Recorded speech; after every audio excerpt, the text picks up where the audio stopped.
Welcome back, ladies and gentlemen, to Mask of Deception. We are clarifying what genre we're in. It's steadily becoming a lot clearer. Haku is, in fact, in a harem isekai, as we've just received our first two permanent additions to what is becoming our harem in the form of the two slave girls the Mikado gave us, though they're apparently they're apparently like daughters of the High Priestess, which is pretty fucking cool. But man, things are getting a bit spicy when your options for what to do next are bedroom at night or bedroom late night. Things are gonna get spicy real fast.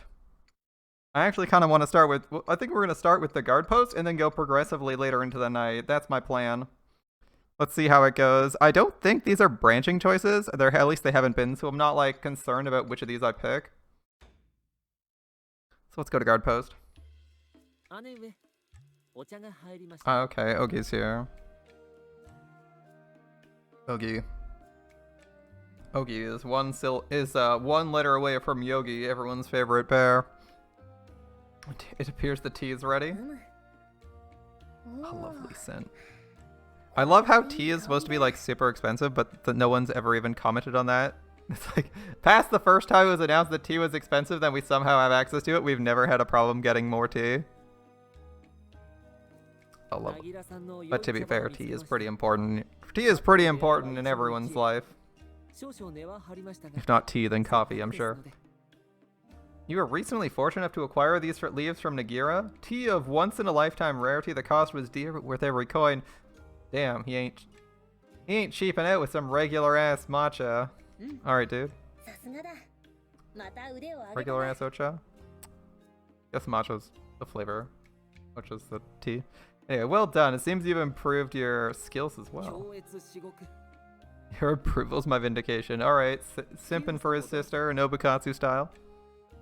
Would I like some as well? I'm not opposed to tea. Although right now I have some beer. So what are you two? Yeah, what are you two doing here? When I got back to the Haku Rokaku, I find Nasri and Ogi lounging like they own the place. I thought BDSM stood for Buddhism. I love that line. That's such a good line. Oh, you finally returned? You kept us all waiting. Yeah, no one made an appointment. What's up? You told us to come here? When did we say that? We came all the way here. What? Nasri, you're not making sense. I didn't say shit.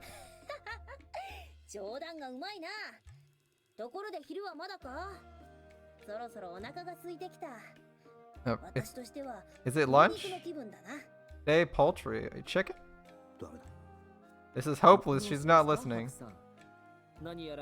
Your expression bespeaks the sudden sourness. Yeah, it's because we have to deal with Nasri, who never listens to anyone. Have a moment.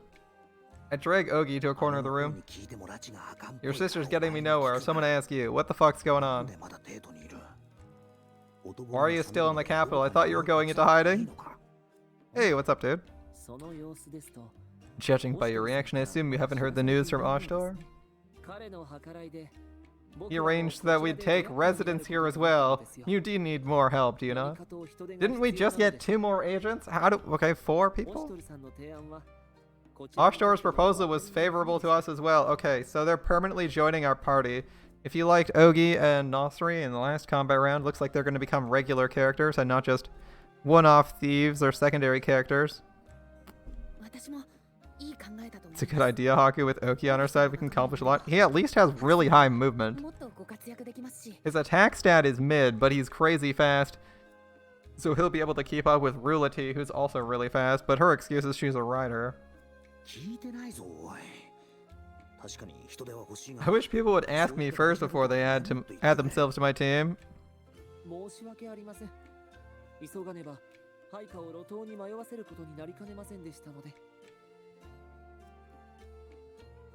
Interesting quote. Interesting quote! Interesting quote you got from him.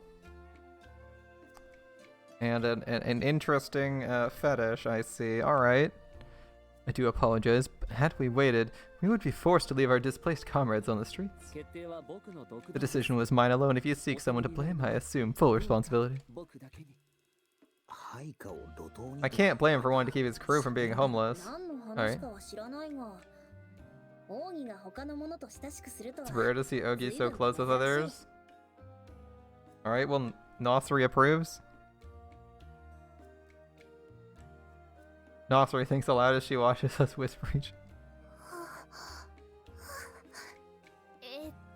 Realty? Realty? We bear a similar burden. I believe we came to an understanding. Okay. Does he mean the Moznu incident? I'm not sure there's a point I felt close to the guy. Yeah. I thought he was just a secondary character and that he'd be fucking gone at the end of the mission. I guess we're joining up with these two now. It seems we'll be here for some time. So it would seem. They're still expanding the roster of our team. Like, it keeps growing. Alright. You're sure you're okay with that? What about that resurrecting your noble house BS? Have some tact. Be more subtle about wanting them to leave. Yeah, I'm just confused why they're there. I thought we'd already established our team. Or more or less. Like, we're still going? Okay. Think nothing of it. Resurrecting our house. Nosri stares off into the middle distance for a moment and gives a sad sigh, continuing on.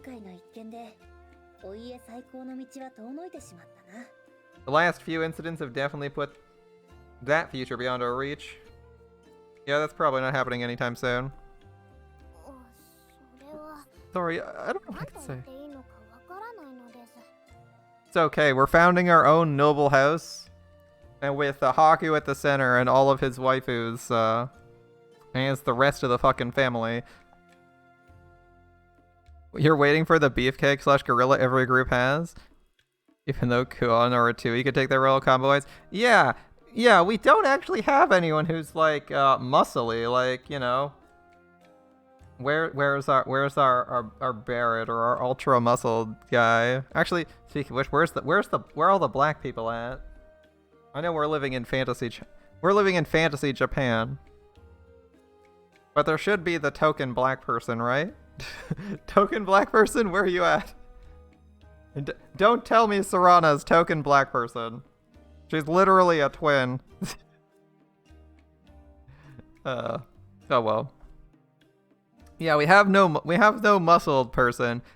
All we have are waifus, and we don't have a gorilla of someone who's like a fit. We don't have a fit girl waifu.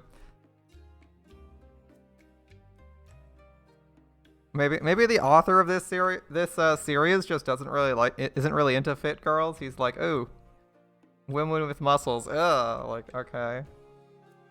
I mean, obviously that's a shitty take, but you know, maybe that's the way the author likes it. I don't know what I can say. Nekone hesitates, troubled by Nosri's glum outlook, but the bandit clenches her fist resolute. There's no reason to lose hope. I'll bide my time and one day reclaim our honor. Okay. Makes sense. Until then, you're laying low and planning your triumph. Okay, so she's not going to do anything too crazy.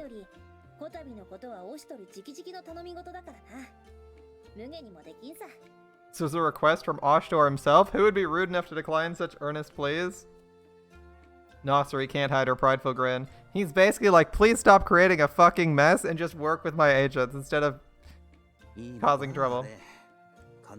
Sounds like she's getting a big head. We all work for Ashtor.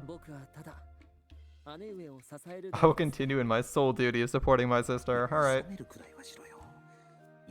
Yeah, someone should admonish her. I guess it's gonna be Haku, or Haku's gonna try. Haku does not have a forceful personality most of the time. He's bland, like sliced bread. Alright, he's like white bread. Bland and inoffensive. I'm sure Brothers carefully thought this through. Was there anything specific he asked of you?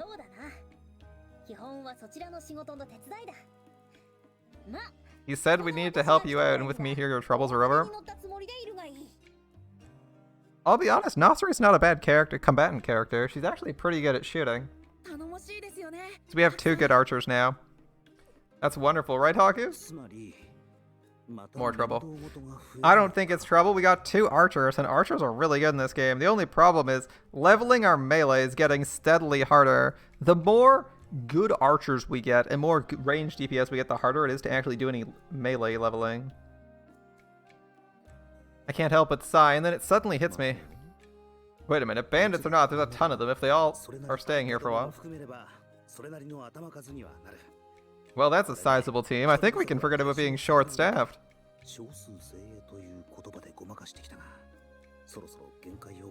Quality over quantity has been our plan so far, but it gets tough. I know I don't have to do night patrols, yeah.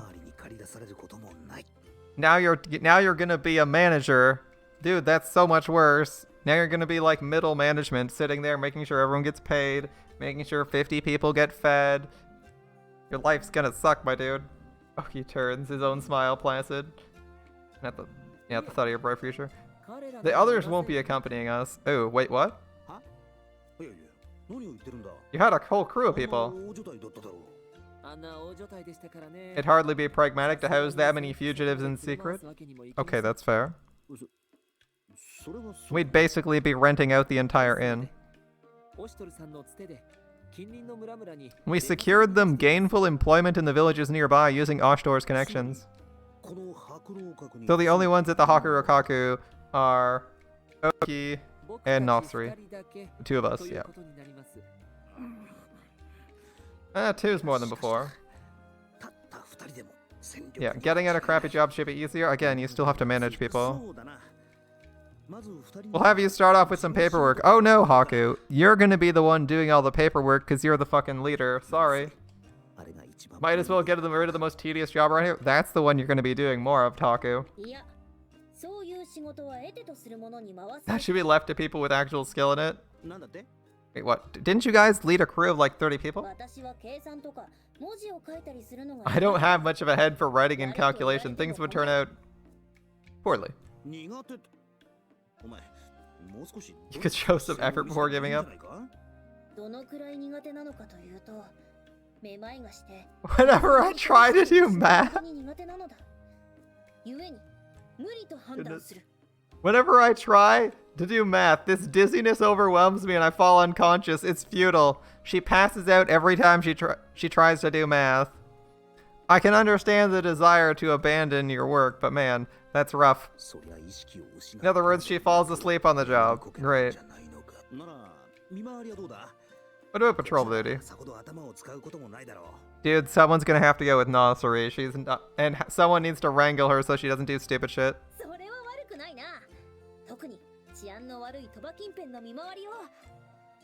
A capital idea. My first patrol route should be around the gambling halls. The security is often poor around. It would behoove us not to make undue appearances in public. Oshtar wants us to lay low for all. So basically they aren't helping us at all for the next, like, month. At least. Possibly the next 3 months. Is that so? Oh, that's that then. So what are they doing if they're not helping us in public or in secret?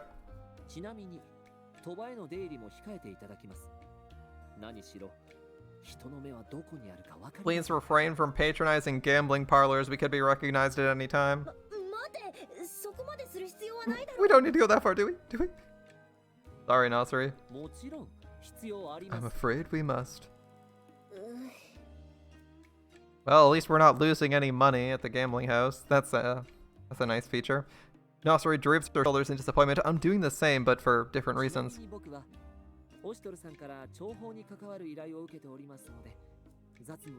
Oshtor enlisted my help in some matters of espionage, so I may not have time for much else. Oh, he's gonna be busy. He just happens to be living here. Well, that's unfortunate. No office work, no patrol duty. What are these good for? Yeah, I have questions.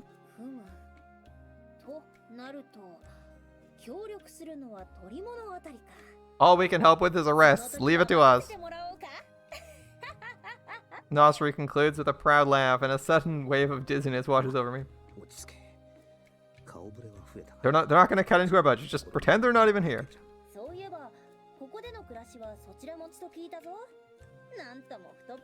And you'll be paying for our stay. Your generosity does you credit. Who the fuck said they could stay here on our dime? What? That's what we were told by Oshtor? Are you serious? We have to feed 4 more mouths? Is this true, Kira? I'm sure Haku will be able to manage without problem. I don't know how much money we're making, but we couldn't afford this shit. We were apparently barely getting by, and now we're feeding 4 more people and housing 4 more people? That asshole just didn't want to deal with this shit himself. I don't even have the will to complain. I'm not sure if Kuon can tell, but she speaks up. Yeah, we may need to cut down on some things. Cut down? What? Why is she sighing? Why is she looking at me? Yeah, 4 more mouths? You're gonna have to cut down on something. The day...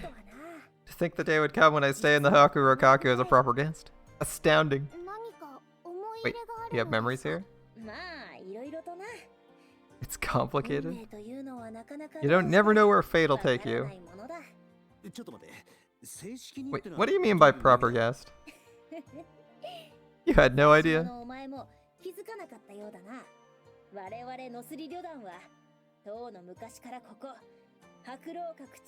We've been using the Haku Rokaku's basement storage as a hideout for eons? Oh, she means just us two, okay. Which means they were angling to live here from the start.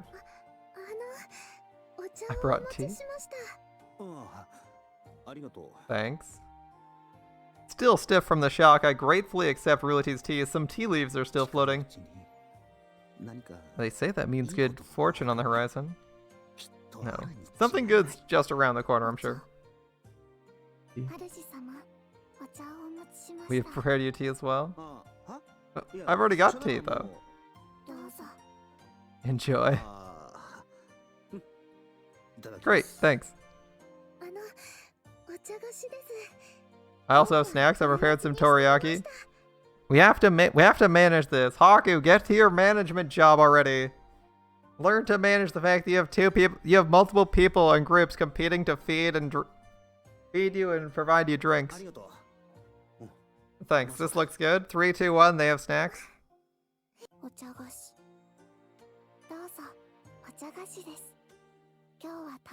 They also prepared tamoyaki. See, Haku, you need to figure out how you're gonna manage this. You got 2 people trying to feed you and offer you drinks. You need to tell them, you know, either set up some cycle where, you know, the twins are on Monday, Wednesday, Friday, and Rulati's on Tuesday, Thursday, Saturday. Or like figure some shit out, dude. I swear to God, it's gonna be a mess if you don't end up doing this properly. That said, our character is officially going full harem protagonist, so it'll never go poorly for him. But in real life, this should cause some issues. At least do it like conceivably. If you get given 2 cups of tea, you can't drink both of them, or at least it's going to be irritating for you, and you're going to get frustrated because you keep having to drink 2 times as much as you want to, eat 2 times as much as you want to, and you're not finishing everything, so they're all getting annoyed. Right? Like, just think of that. They both make you dinner. You can't eat both dinners. So you eat like half of one, half of the other. No one's happy. You're wasting food. They're irritated you didn't eat all their meal and you ate someone else's over theirs. Like, it just doesn't end well. So you should be like, you know, alternate days or some shit. But Haku is way too passive to do something like that. So I guess we'll be waiting until some horrible thing happens that changes that. Enjoy. Don't tell me this is supposed to be the good fortune. As I mutter, I hear hurried footsteps coming closer, and the sliding door opens with a slam. Thank you for the warm welcome. Excuse us. This is not good fortune. This is bad fortune. Yeah, more trouble. Everyone's getting used to the princess's visits now, but she's made an impact on one person. Your Highness. Nasri had been reclining, but she bolts up hurriedly, trying to show deference to Anju. No need for formalities, Nasri. We're friends. No need to act humbly between friends.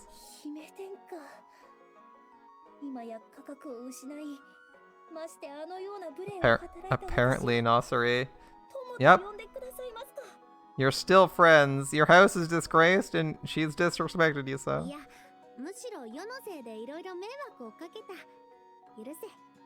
I have caused you this trouble. I ask for your forgiveness. Yeah, Anju does nothing but cause trouble, Nasri. You'll learn that soon enough.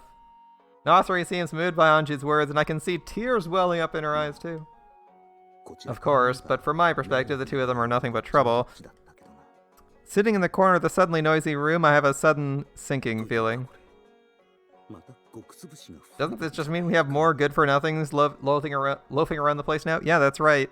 We went from having one person, Anju, who was useless, to having two people, because the captain of our guard, and now we have Anju and... Or now we have... Not Anju, we have Nasri and Ogi. We need to put Anju to work. I avert my eyes from the chaotic future ahead of me and focus on enjoying my tea while I still can. I thankfully have 2 glasses of it, so we can spend a long time doing that. And what's up next? Oh, interesting. We're doing the... I guess we are going to be doing these in linear order. Alright, to the bedroom. Let's see how this goes. After finishing my work, I'm relaxing in my room when Kuon drops by with tea. Oh, thanks, Kuon. She's put some honey in this tea. It should help us relax. Okay. Thanks. Is something the matter?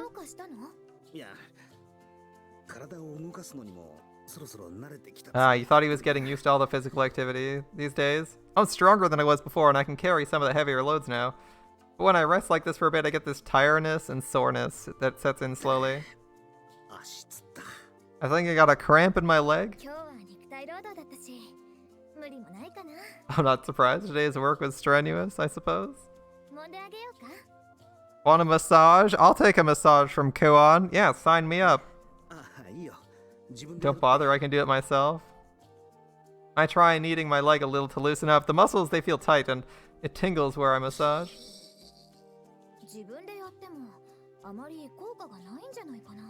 Doing it yourself won't do much. You hold back your own strength. Kuon has superhuman strength. I don't know. Would I trust Superman to give me a massage? Oh, that'd be pretty risky. You think so? Well, most people prefer to avoid damaging their own body. Yeah, I think Haku prefers that too. Leave it to me, I know a lot about pressure points and all that. Well, she is an apothecary. And even so, she has a lot of brute strength. She is a bit of a gorilla. She's like a Mane. She got that gorilla strength. Probably that gorilla grip too. If she holds back, even if she holds back, I don't see this ending in anything other than pain. That's how massages usually are. Aki, are you not aware of that? There's usually a lots of discomfort. Don't be so modest. What? Hey. Before I know it, I'm knocked flat on the ground. She's sitting on top of me and has a tight hold on my limbs. I can't move. Let's begin. Okay, Kuon's cold hands take a firm grasp of my legs. Her fingers press in on a specific spot. Wait, hey. Crunch?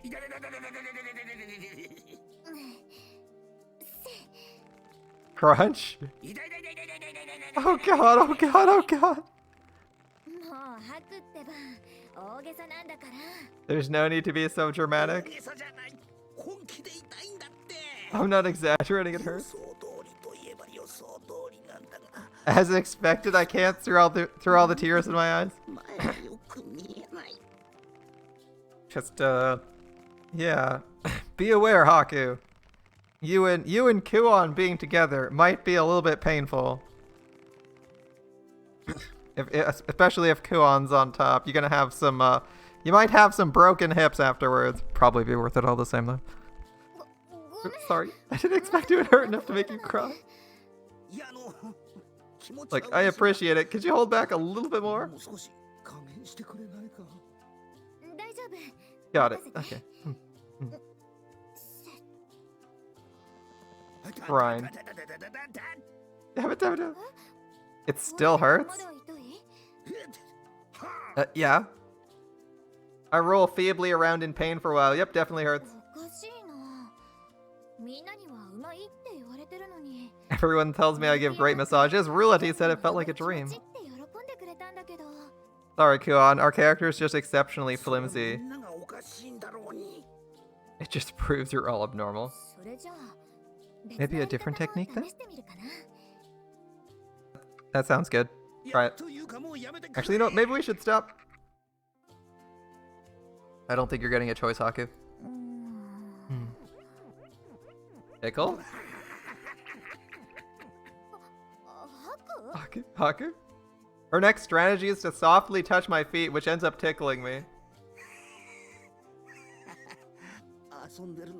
You're not taking this seriously, are you? I'm very serious. Serious about tickling someone? You're being too extreme when you adjust. You're just difficult to adjust to.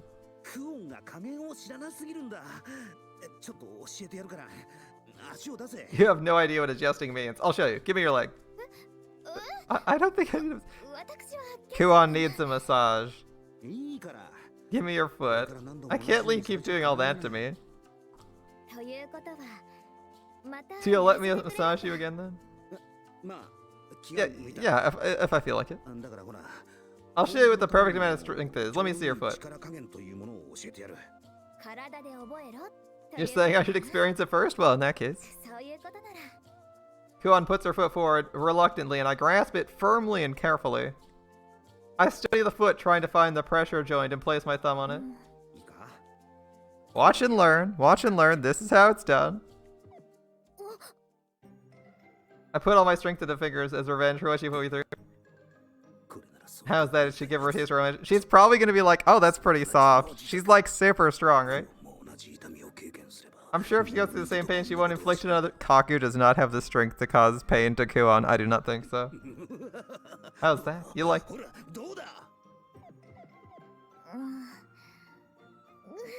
She's not she's like starting to sweat. Kuon is not responding the way Haku thinks she's gonna respond. She's like, actually, this is kind of hot, right? He's trying his best, and she's like, I have twice the constitution you do. Like this, it's like, I have so much innate strength that this doesn't hurt me. That is not the reaction of someone who's in agony. Haku, pay attention.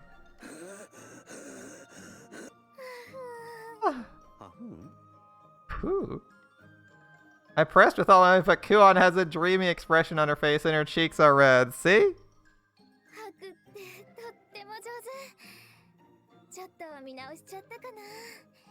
You're actually very good at giving massages, Haku. I wasn't expecting that. Huh?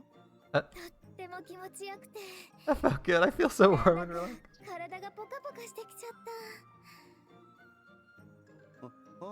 Hello? Kuon, you're slurring your sentences a little there?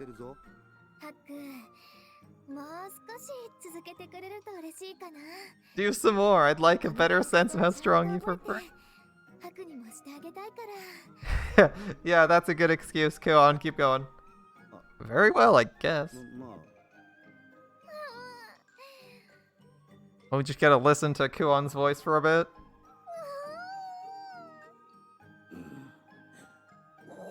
Sounds like she's really liking it.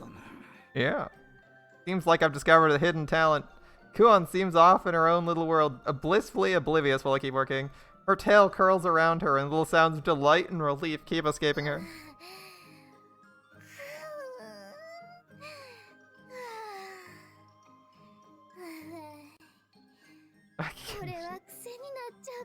She says she could get used to it. At the end of the day, I got no actual rest and was sentenced to hard labor until Kuon fell asleep. Is that such a bad thing? I think our protagonist is complaining too much. He's like, oh no, I have to massage an attractive woman. My life is so hard. Like, Imagine being like, oh no, this hottie wants a massage from me, and you're like, oh please, that's so unpleasant.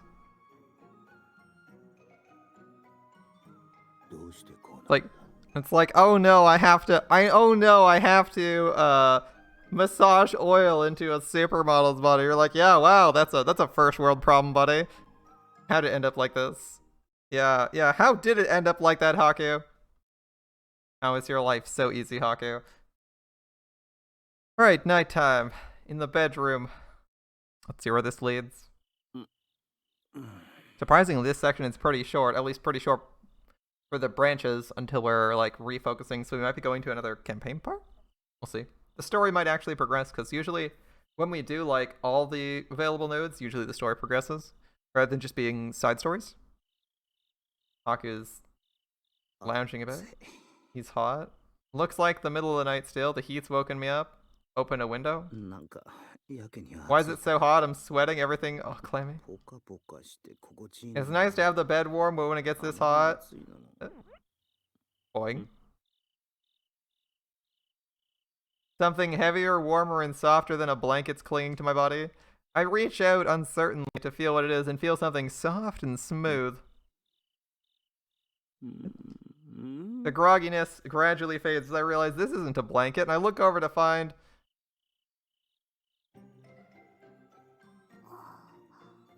Ururu and Sarana right there. And Ururu and Sarana don't appear to be wearing all that much.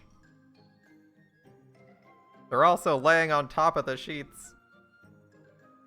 That'd be something nice to wake up to, but is our protagonist gonna spaghetti as hard as humanly possible? What if you come back to exactly what it looks like? Yes, our protagonist. He has to spaghetti and fuck up every situation that could be good for him. This is exactly what a real person would respond to in this situation. It's like, oh, I wake up to this, and I'm like, oh no, what are you two people? Yeah, nobody in real life responds like this, Haku. The twins must have snuck under my blankets. They're lying there, clinging to me. Accompanying you in bed? So straightforward. We were worried you might be cold. We've decided to keep you warm like so.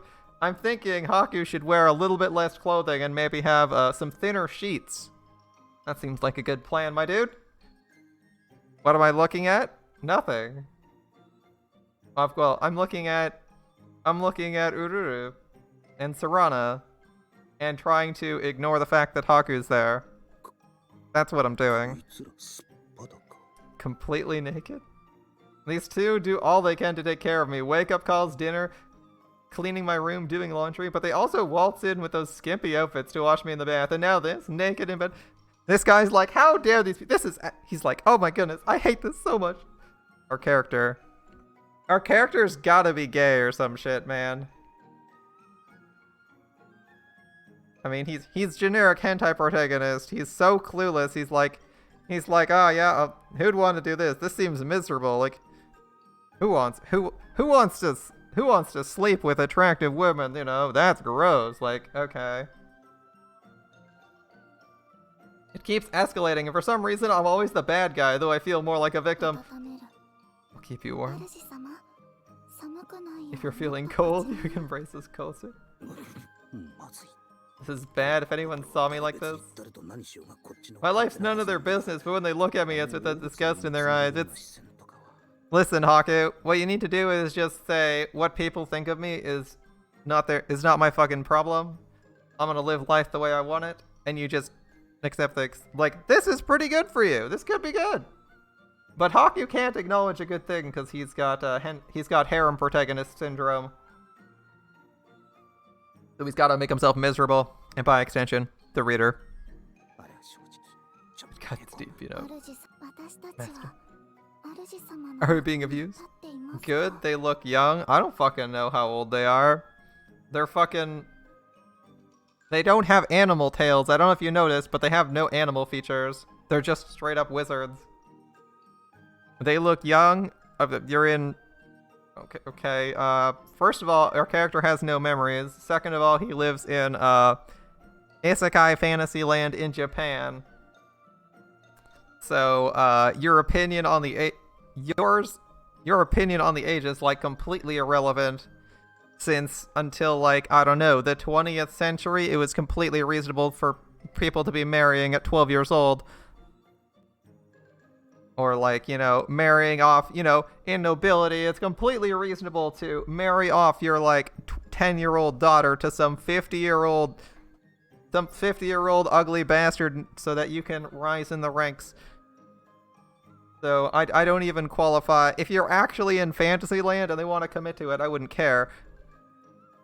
But in this case, we don't know how old they are. We know that Haku is it looks like Haku is presumably an adult. Though we don't have an age for him either, and we don't have an age for these ones. Although they seem to be fairly independent and knowledgeable. Like, let's think about this. They know how to do everything around the house. So, I mean, that's not saying much because we live in Fantasyland where anyone who knows how to do something around the house, you probably know that at 12 anyway. So we don't really know how old they are. I wouldn't make any judgments on it because it's fucking anime and it's impossible to tell how old someone is in anime. The 500-year-old dragon lolly and every character in this series explicitly being stated to be like able to live past 100 or 200 years old. So like, do we know how old Kuon is? Like, it looks like Kuon is, I don't know, maybe like 20, but this is anime, so Kuon could actually be 14. Kuon could be 14. We don't know that. And we also don't know if she's 150 years old. Like, we just have to kind of wait and figure it out. We know, like, we can make the assumption that since her parents are around, she might be 180 or less. Because her parents are... Hey, how's it going? Because her parents are still... Or some of her parents are still alive. That's about the best That's the best assessment of age we can do right now, is that these people are at least not in the last like 20 years of age, because we don't know if they stay in their prime while they're old, right? It's like, it's some forms of pseudo immortality or decelerated aging. It's like you stay in your prime until you're about to die, and then you like rapidly age and die. Or you could just be like could depend on your lifestyle.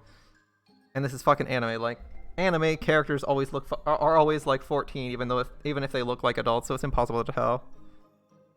Like, I assume Haku is in his 20s because no one said he's actually a kid, but Kuon's treated us like a kid on multiple occasions, so maybe our character is actually like 16 or something. Like, in our flashbacks, our character is living on his own, but in Japanese anime, characters who are in high school regularly live in their own apartments.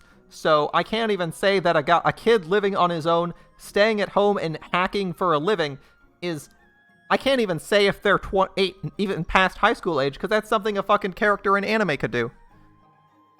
The young mother in that one anime looks like a kid. Yeah, that's a bit of an outlier. Usually you got like some sort of reference or comparison to tell you whether or not like the character's actually that old, but in this case, we don't really know. I'm making an assumption that the character is at least like...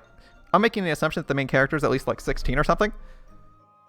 But I can't make any assumptions about anyone's age in this.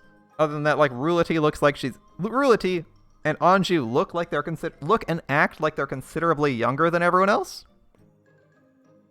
So, like, I assume that they might actually be the age they look. Like, they might be 14 or something.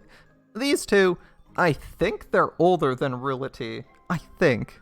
Based on their appearance and the way they act, they seem like they're a little bit older, but you wouldn't really have a way to tell.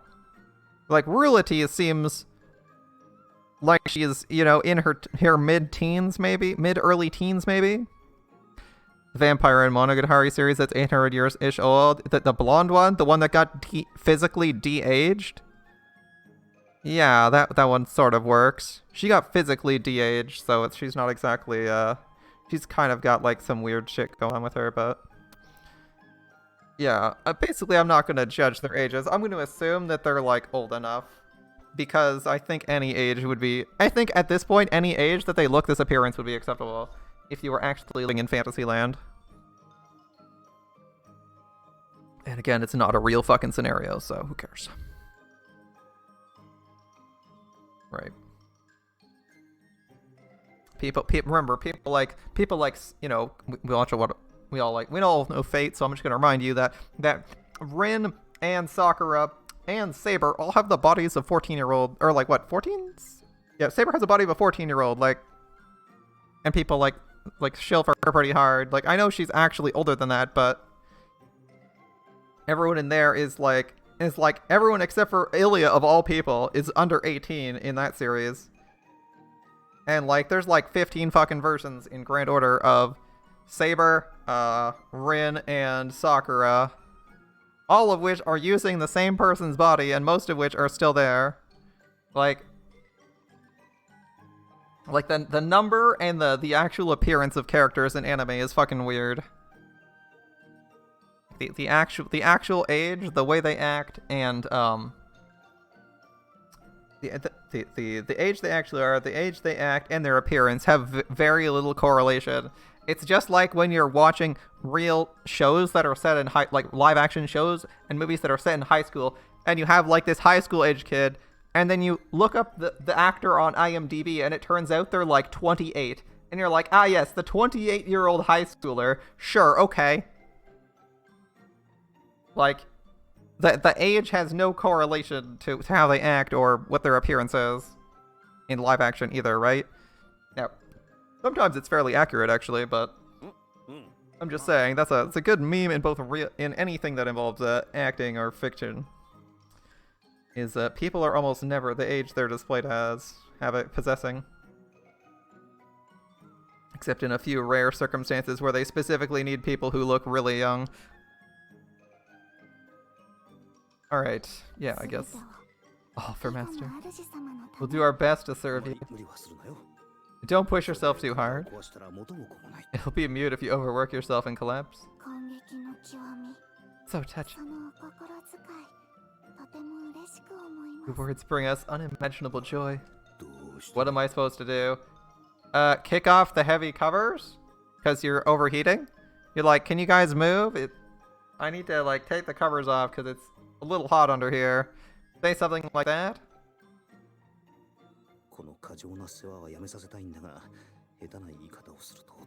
I wish they'd stop this excessive servitude, but if I word it wrong, they'll feel rejected, and that'd be bad. It'd end up just like before.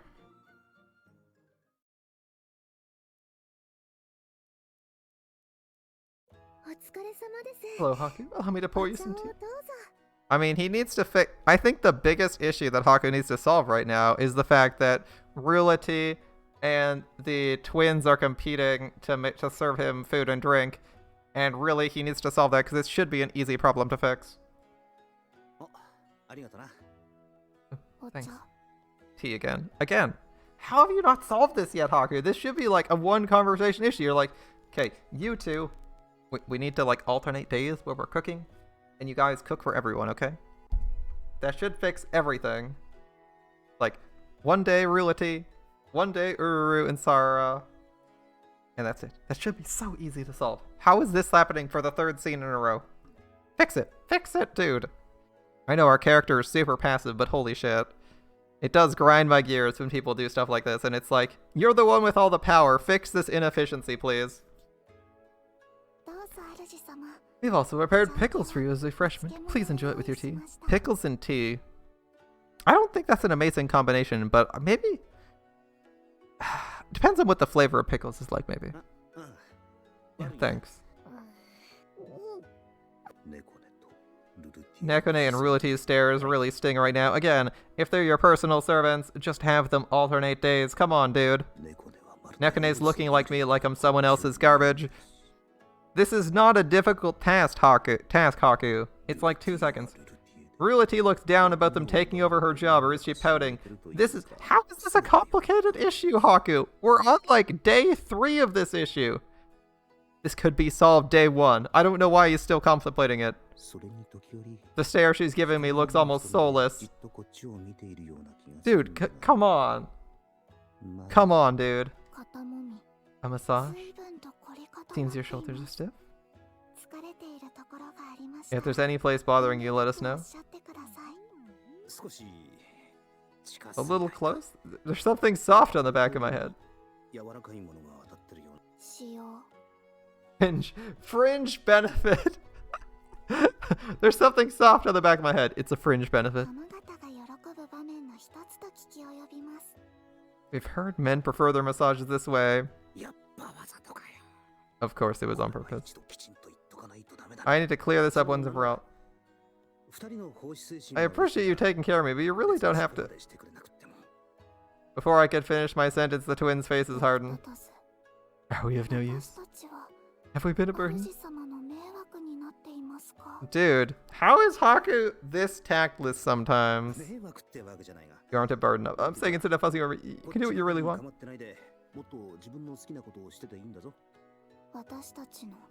What we really want?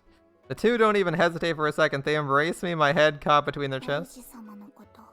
That's you. Alright, well, you know what they want. They're into you. Sounds like you should take that hint. Take the hint if that's what they like. Haku is clueless though. All we should do is be of service to you. Yeah.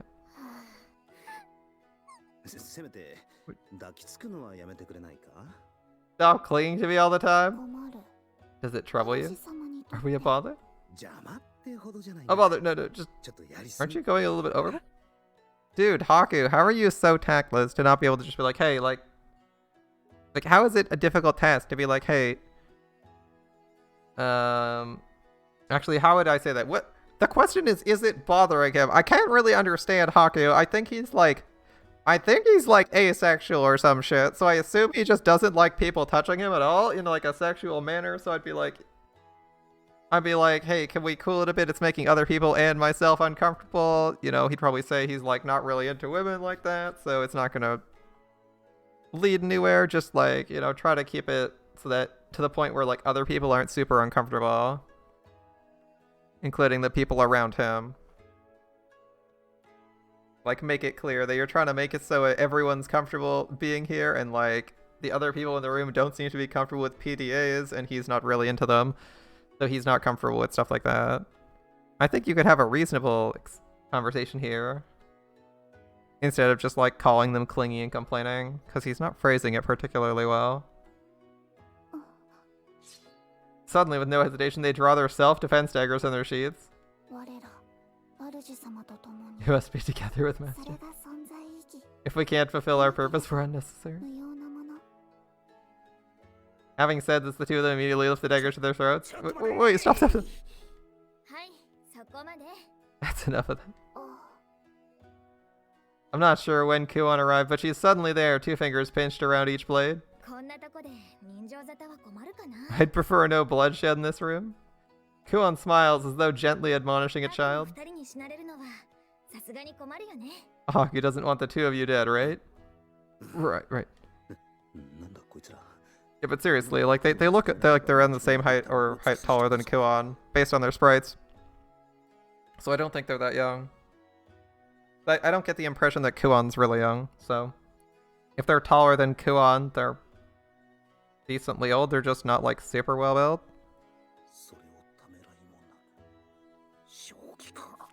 What's wrong with these two? If Kuon didn't stop them, they'd have killed themselves. Not a moment of hesitation. They're fucking crazy. I mean, Haku's being pretty tactless and can't seem to actually bring up any of the topics he wants to discuss. That's mostly on him. After that, I convinced them I didn't want them dead, and now here we are. This loyalty, this selfless devotion, it's way too heavy. What do I do? Haku, this is not a difficult situation. He's making a mountain out of a molehill. I can't refuse them. If I let them do whatever, my image as a gentleman goes up in smoke. Haku, you're overly concerned about other people's opinions of you with respect to what other people are doing in their interactions with you. Like, this is where your character, this is like one of your friends likes to say hi and hug you, and you're like, oh my goodness, me hugging it, like, it looks too cringe in front of my other friends, like I'm hugging people, that's weird. Oh my goodness, I need to stop. Like, our character hasn't expressed an opinion on what he likes, but he only cares about other people's image of him And he thinks that like whatever they're doing makes him look bad. Our character, you know what, Haku might actually be like fucking 14. Because I don't think anyone who's graduated high school actually gives a fuck. Like, if you've graduated high school and university and you're like in your 20s, you probably don't give a shit what people think that much. Like, I certainly don't. You know, when I was in high school, I kind of cared about other people's opinions and would like try to change myself to fit in a little bit more to the way they wanted. But like, fuck, I don't do that anymore, man. That's stupid. Like, what? Like, our character is just sitting here denying himself like things that are easily within reach because he thinks it makes him look super cringe, and it's not even like, it's like, what business is it of Kuon's if like these two want to be like slightly clingy to you? Like, you can be maybe like, hey, let's tone it down in front of other people because like we want them to be comfortable around us, but if your character doesn't have a problem with it, I don't see like what is Haku's opinion of this? I don't see Haku talking about his own opinion of this, other than like his opinion of other people's opinions of him. Which means he's like super not insecure. What's the word? He's like super, he cares about his self-image more than he cares about anything else. Or his perception of his own self-image, of his perception of other people's opinion of him. I forget what the word for that is. Oh well. It's not narcissistic. Oh well. He's just like obsessed with other people's opinion. Like, how long are we at the shot? Hell if I know. Like, he honestly shouldn't care about people's opinion of him unless it's like significant. It has the potential to affect too much. Like, whatever. It should like, you only care in so much as like it affects your business, I suppose. I guess like if you're a rich noble person, you kind of need to look that way. But if everyone already knows like how these people have been assigned to you, it doesn't fucking matter. Like, your image is just gone anyway. So you should just try to be graceful, but our character's not being graceful. I think if you act anyway, like super gracefully, you're probably okay. But our character just can't manage anything with tact or grace. Cause like if you have enough charisma, you can get by doing some really weird stuff, and just like, you know, play it off. But our character's not trying to play it off. He's just being like super cringe and taking any awkward situation and making it worse instead of just accepting it. Oh well. It's like the character who's what's a good situation? It's like, okay, so our character Haku is really concerned about his self-image. So if someone spills, you know, if he's at a party and someone spills wine on his jacket, not that our character cares that much, he'd be like, he'd be like the kind of person who flips the fuck out over someone pouring wine on his shirt, which is like way the fuck more, because he thinks, you know, people will think he's a bum. But that's way the fuck more cringe than someone who's like, oh, you got like, oh well, damn, that fucking happens sometimes, right? You know, someone accidentally pours a glass of wine on you because they bump into you, and you kind of just like play it off like, oh yeah, it happens, dude. That's way the fuck better than just being like Haku and being like, oh my god, people are gonna think I look like a bum. Oh. Like, oh god, and like looking super cringe and flipping out on someone, right? Like if you're at a party and someone accidentally spills a bit of their beer because they're super drunk on you, you kind of just go, oh, that's annoying, but then you move on with life. Like, you shouldn't be like super bothered by that shit. Did I hear that? Yeah, of course. I have heard that about Russia. They've been consistently threatening nuclear weapons use. And they also threatened it earlier in the war. If someone if anyone breached their sovereign territory, they threatened it. So they could easily be pushing for an excuse to use it within their own provided conditions by making those 4 provinces part of Russian territory. Because then, you know, well, if there's Ukrainians fighting in the 4 provinces, well, they're violating Russian sovereignty, so we can nuke them. Like, that might be his casus belli for using nuclear weapons.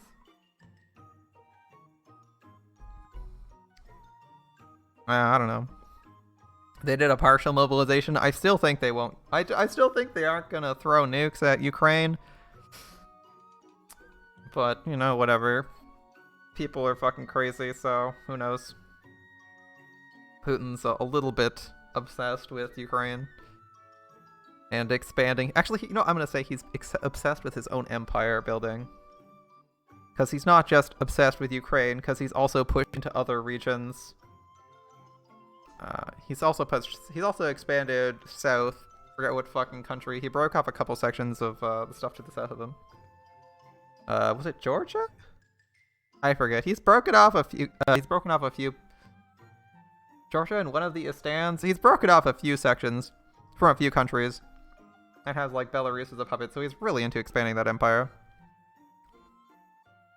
He would say Russia's government isn't that insane, but they did attack Ukraine out of nowhere. It's true, they did. Well, I wouldn't say out of nowhere. Out of nowhere is wrong. We knew they were going to invade Ukraine further months ahead of time, and I mean, they already did like that stuff at Chechnya? Yeah. Like, they already took an entire province, and they were basically declaring they were going to take another one, so it's not... The February invasion was not a surprise to me, and it probably shouldn't have been a surprise to you that they would push for more territory and do it again. Now, maybe you wouldn't have been surprised that they went for the entire fucking country going right for Kiev. That might be a surprise, but the actual invasion shouldn't have been a surprise to you. Unless you weren't paying attention to news in the region.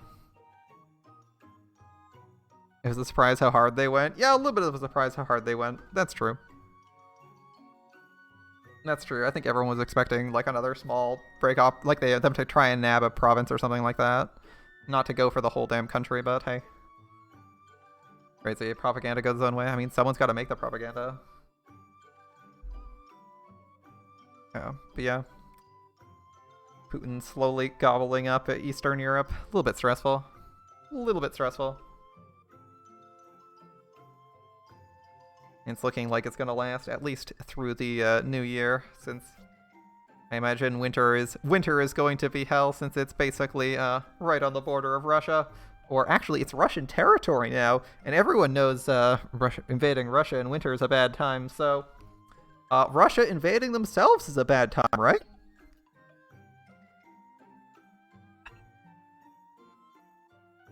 Right? Nobody invades Russia in winter, so... and gets away with it. So does that mean both of them are fighting a losing battle, as Ukraine will probably be on the defensive come winter? They're playing a defensive battle, but they're in Russia. They're technically in Russia now, based on Russian standards, or on the old map of the USSR, right? All right, your image of the gentleman. Shut up about your image, Haku. As I'm contemplating this, the two push their breasts against my arms and wrap their legs around mine. So warm. You have such inner warmth. It's warm because you're in my bed. You don't have to say it weird like that. How'd it end up like this? Again, that's like the third or fourth situation that all Haku has to do is to make it less cringe is to just accept it and roll with it. Like, if he's boiling alive, all he has to do is, like, kick off the sheets or some shit. Or open up his, yukata, and then it would be a lot more comfortable. Bonus, like, or not, I'm not even talking, like, oh yeah, that'd be super spicy. When you get some lewd shit, like, I mean, like, okay, easy way is just like, oh, can you guys move a little bit? It's getting a little bit hot. You know, maybe have them adjust the way they're laying so that they're not directly on top of you. Then you get out of that, then the situation's slightly less sexual for your character, who seems to be really awkward at that, and you're not as hot. Alright, bedroom, late night, or question marks. Ooh, both of these look spicy.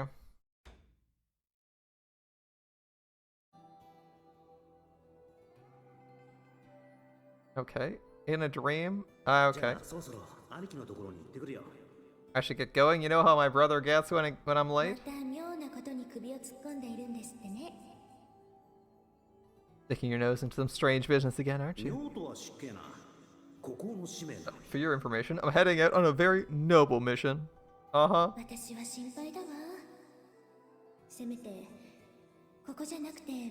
I worry. You don't have to stay here. You can always, you can come back any time. We kept your room as you left it. I made sure to clean it every day too. Although Chi does sneak in and draw things on the walls from time to time, it wouldn't bother us. Well, maybe when this business is over, I'll give it some thought. I think the business never gets over. You can probably tell I'm saying it to get her off my case. I can't meet her eyes. Our character is always a shut-in who hates... I mean, looking at our past, our character seems to always be a shut-in who hates interacting with people, so... him being super cringy when he's forced to interact with people is unsurprising.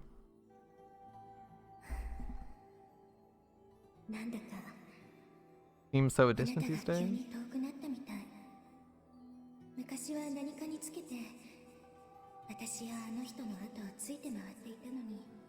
Back then, it felt like you were always trailing around after the two of us. What happened? What happened? That's, well... I mean, it's because I... Hockey wakes up.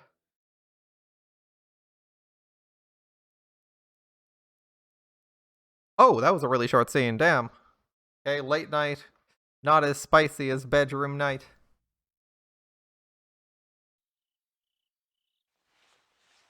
Aggressive. Hmm? Please wake up. I apologize for disturbing you at this hour, Master. Late at night, I feel someone shaking me awake. My head's still pretty muddled as I'm waking up. Please wake up. So sleepy, what time is it? What's so important? I gotta be up now. I pushed through the sleepy haze and opened my eyes. Exact same art. I dodge as best I can, seeing the twins' lip heading right for me. Again, our character is our character. Not into women, I take it. Oh, what did you do? Trying to pull? A kiss to wake you up? We're trying to wake you up. Couldn't you have tried something normal first? Again, our character has to make everything awkward. Can't let my guard down for a second with these two. I got used to them sleeping in my bed, but the nakedness thing, not so much. Like even it, like think of this if I know some of you are like, think of like, I just don't see how anyone acts like this in real life. It's so weird. Why is this still on screen though? I don't know. It's always so weird in harem animes when like people act like this, and you're like, if anyone in real life was like this wouldn't happen. But the scenario itself wouldn't happen. Oh well. The last thing I want to do is something stupid while I'm still half asleep. So why are we being woken up this late? Master Mito calls for you. He invites you once more to his domain. Oh, the old guy. Always has to do in the middle of the night. It's the same last time, too. Senpai will be the cause why Uruwaramono will be banned on Twitch. I don't think that any of the content in this so far has been ban-worthy.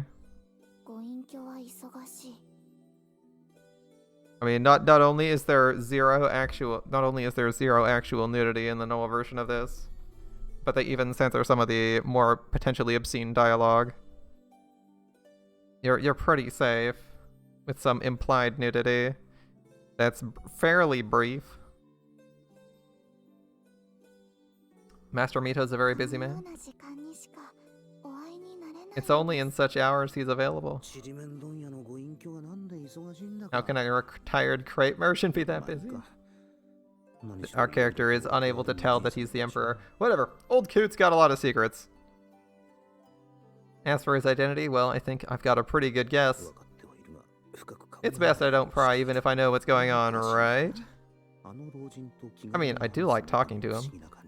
And that mysterious woman with him, Hanoka. Alright, let me get changed. Wait a moment. We've prepared it. Here's your change of clothes. Thanks. Will help. Allow us to undress you. Note that this is very common for regular-ass servants to dress you and undress you if you're a noble. Even if it's slightly awkward. That's not even like some weird sexual thing. It's like super common in the medieval period that your servants would dress you if you have servants. Also, your clothes take way more effort to put on and take off than like these days, but these days I imagine having someone dress you would be weird because it takes 5 minutes to it takes like 2 minutes to get dressed and another person doesn't help you, but if your clothes are complicated and a real pain to put on, it probably helps to have someone help dress you. Because I don't think rich people these days have people put their clothes on for them, but like, the clothes don't take a lot of effort to put on these days. Then again, getting someone to like pick out your clothing, that's a different story. Like, arrange or get out your clothing, that's different, but like, this is not like something super awkward. If we're dedicated to our fantasy setting, this seems 100% fine. Our character's gonna make it cringy, but you can do this in a completely non-sexual way. It's just really awkward for people in the present day. I can change clothes by myself. With that slicking closer, I see you. Not a damn second.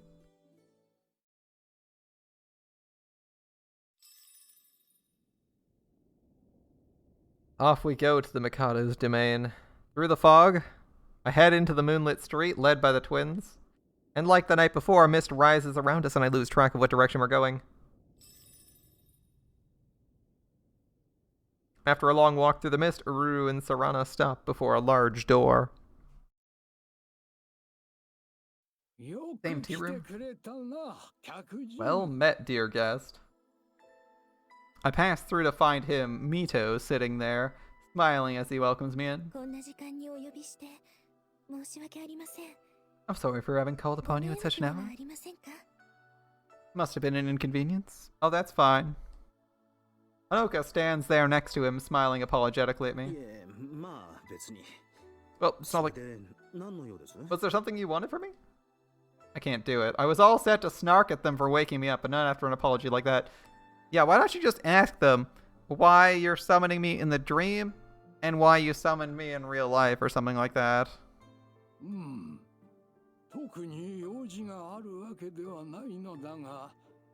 I have no business with you in particular, but I've acquired fine food and drink. Okay. I thought I'd invite you as thanks for last time. Why don't you ask him, hey, you gave me your 2 daughters, is that not enough of a thanks? Like, that's crazy, dude. Why not say something like that to Hanoka? Like, I got... With that, the twins re-emerge with a large tray and begin lining the table with gorgeous delicacies. Please have a seat? Sure. I take the offered seat and sit across from the old man.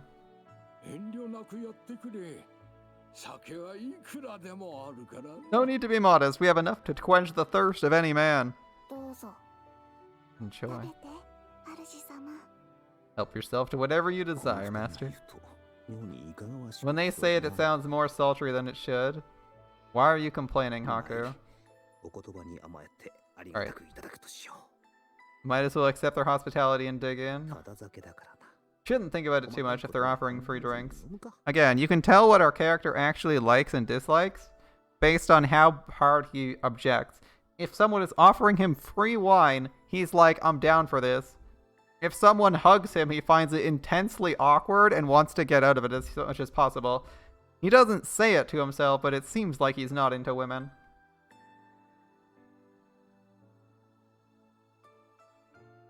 Like, it seems like he's not sexually attracted to anyone. He seems to just be like really awkward around anything. It's like, just think of it, he should be objecting to free stuff as hard as he's objecting to people basically throwing themselves at him.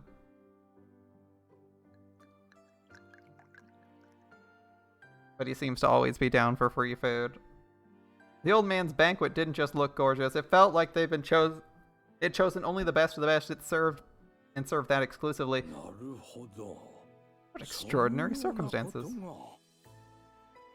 The old man listens contentedly as I chat about mundane things that happened since we last met. Must have been quite the ordeal. Hanoka chimes in from time to time. It's not as bad as it sounds, but things were rough.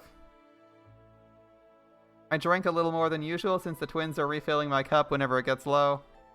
As I talk on and on, I feel the drink starting to go to my head. Water. I'll make this over you. Thanks. Crap, I got too carried away with the open bar. Might have drank a little bit much. The old man smiles, satisfied, and drinks the hot tea that Hanoka poured for him. I'm glad to see those two being of use to you. See, now he's implying that he gifted them to you. Now, they help a lot by taking care of the everyday stuff. They got some screws loose, but they're pretty helpful. Good to hear. I was right in assigning them to you. Assigning the people. How is Haku this fucking dense? This ship is the most obvious shit on the planet, but it's alright, dude. Well, they follow my every order, but it's pretty clear they obey the old man, at least for now. At least he's not trying to hide his identity. Of course, he's hiding his identity in front of the court, because he's kind of implied that he's on his deathbed to you, and he's implied he's, like, soon to die to you. So he's probably trying to hide that from the court, which is why he wasn't willing to admit that in front of you, because then if you like told anyone else about your dream, you'd be like, oh yeah, I met this old man, he said he was gonna die, he wanted a last story, it was really fucking weird. But it seems to have actually happened. And you wouldn't want like someone to get the wrong implication if we told that to someone, I guess. That means I've been roped into this old man's secret now? Yep. I look into the old man's knowing expression. I think I said something I shouldn't have. Is something the matter? Not really. Better I keep things the way they are and pretend I'm still in the dark. Haku's a dumbass. Haku is a fucking dumbass. The reason the old man's not saying anything in real life is because he's trying to keep it away from other people. He's sharing information with you, and you can talk freely here. That's why he's willing to. That's why he's clearly stating he assigned them to you here. He's like, okay, well, I'm gonna give you this. I'm gonna tell you it here, and I can be open here, but I can't be open in front of 50,000 people in the court who are gonna gossip like crazy. That's why he's calling you to secret meetings, Haku. Too bad Haku can't realize that. I mean, like, I think most people in real life can also find out if someone refuses to talk about something in public, but in the dead of night takes you to an obscure location with literally no one but their personal servant around, and, you know, talks to you freely there, then clearly they're just not comfortable sharing something, but Haku seems to be, or sharing something with, like, other people, but Haku seems to not realize that. Most people, when someone intentionally pulls them aside to talk to them, can tell when someone's trying to keep, like, a secret from someone else. Alright. With a cheerful expression, the old man continues watching me. Incidentally, my dear guest. Yes?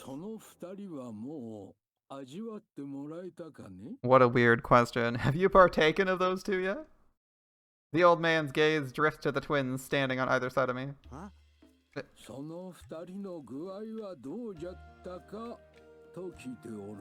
I merely ask whether you've enjoyed their company to its full extent yet. What a weird conversation to suddenly have. Like someone's like, oh yeah, I assign you these two. I gave these two women to you. Have you fucked them yet? And you're like, oh well, what? It takes a second for his meaning to sink in.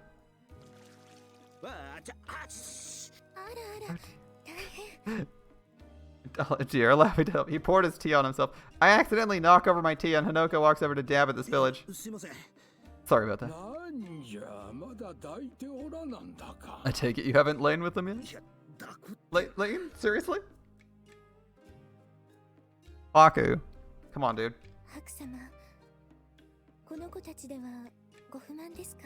Haku, are you dissatisfied with these girls? That's not what. Hang on, what are you saying? Haku, I mean, I'm telling you guys, Haku's asexual. He's not into fucking women because he hasn't expressed an interest in anyone yet. Either internally or externally. I accept them, but I don't think that gives me the right to do stuff with them. Another drink, my friend? Well, I don't know if beer hydrates me. It actually does the opposite to my knowledge, but hey, I'll take a drink.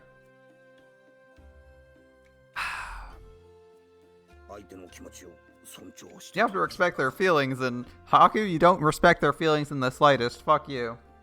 Literally, the first thing you did was make them take off an article of clothing that they specifically said they wanted to keep on, as they felt it was a representation of their, like, beliefs and goal.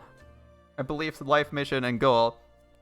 That is literally, like, the least respectful thing I can think of. It's like asking them to take off those, like, collars. Well, it's a little bit cringy. Is like the same as, like, being like, yeah. It's like, I don't know, what would be the same? You're like, you, like, demand that some Islamic woman take off their fucking like their hijab or their fucking their scarf. I forget what the is it? Whatever. Like, demanding they take off their hijab because it offends you. And because they're like your fucking servant, they're obligated to do it. But they're just like, it's like, I'm wearing this because my religious faith says I shouldn't, like, show my hair in front of other people who I'm not, like, gonna be sexually active with. And you're like, fuck that, that's lame. I demand you take your hijab off. And you're like, no, they can leave that on. It's like, no, the respectful thing is to just say, yeah, sure, wear your silly headscarf. Like, you don't have to like their headscarf. And you can be of the opinion that it's kind of oppressive to make women wear it, but, like, if someone insists on wearing it, it's like, in real life, that's exactly how it works, right? You're like, you, like, see someone there, and you're like, wow, I kind of feel bad for this person, but, I mean, it's their right to wear their silly headscarf, or their full burqa if they're doing that. It's like, you're entitled to dress like you're, a Jawa if you really want to. It's like you shouldn't use your authority over someone to make them dress the way you want, but whatever, Haku. Haku doesn't seem to have much of a nuanced opinion of these things. But it's okay, Haku. Hello there. Hello there, Aka.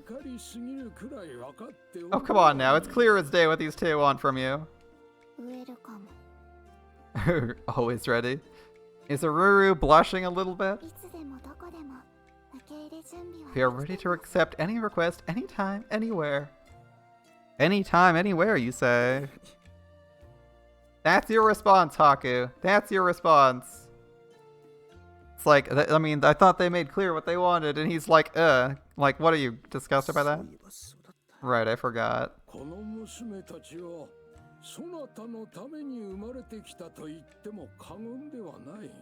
It's no exaggeration to say these girls were born for you.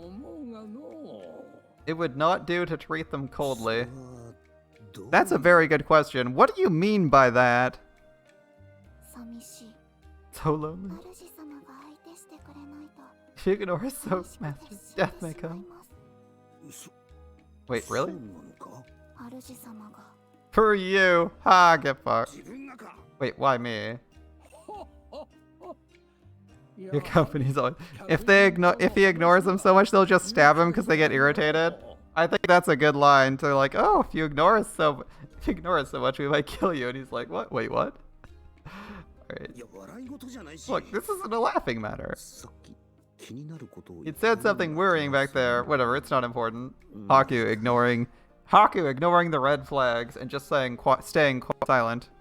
Has he said anything about you yet? No, he has not. The most he's implied is that he knows, like, he seems to think you're, like, somewhat of importance, but he hasn't said anything explicitly. And he just implied that the two girls were, like, specifically made for us? Which is weird, but he hasn't told us anything on the matter yet. And Haku seems to be the kind of person who doesn't press on the obvious red flags or important things. Like, if I said someone was made for me, I'd be like, what the actual fuck do you mean someone's made for me?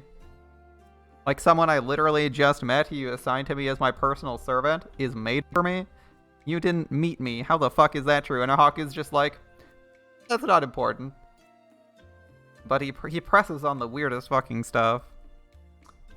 It doesn't matter who this old man really is. Sometimes. Wait, I can't believe I forgot her name. What's the name of the original character of Danganronpa V3?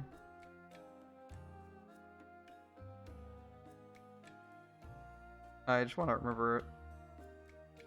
It's not Akane. It's Kaide, right? You know it ends in an E. I think it's Kaide. It's like, sometimes I wish more protagonists were like Kaide, and they were proactive, and acted in ways that were somewhat sensible. I didn't agree with everything Kaide did, but I 100% liked her character, and she was driven and active, and most of what she was doing made sense at the time. It was like fairly sensible based on the information she had. And I wish more characters were like that. It's kind of annoying playing with spaghetti characters who don't push the obvious issues or play really passively. But it is what it is. I feel like characters in a lot of games are super passive.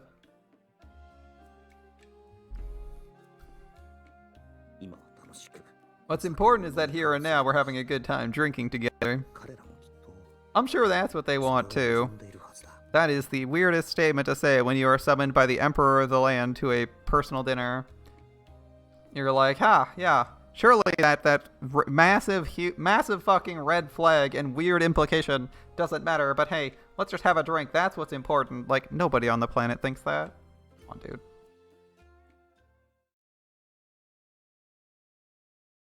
Alright, what's next? Dining hall, evidently. So we had a nice dinner with him. Didn't learn anything. We still haven't pressed anything or changed anything. But our character is quite passive, so it's unlikely to happen. Actually, is every harem protagonist super... Actually, you know what? No, actually, I was going to say...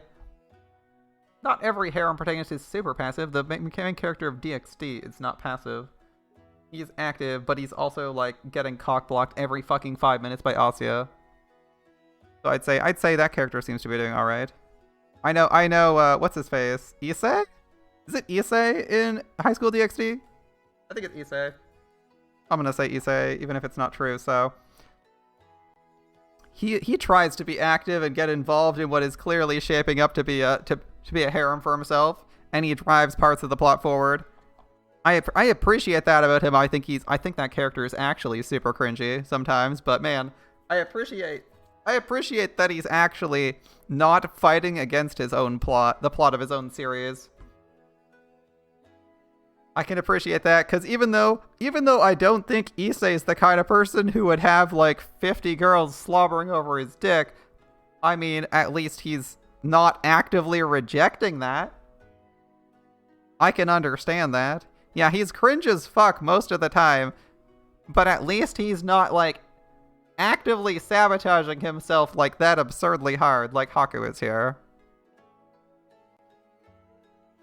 It's like, yeah, he's like it's like super weird how boldly sexual he is about everything, but like, I mean, I guess if for by some magical reason all the demon girls around you and all the regular humans and all the are into that, I mean, if by some miracle they're into that, sure.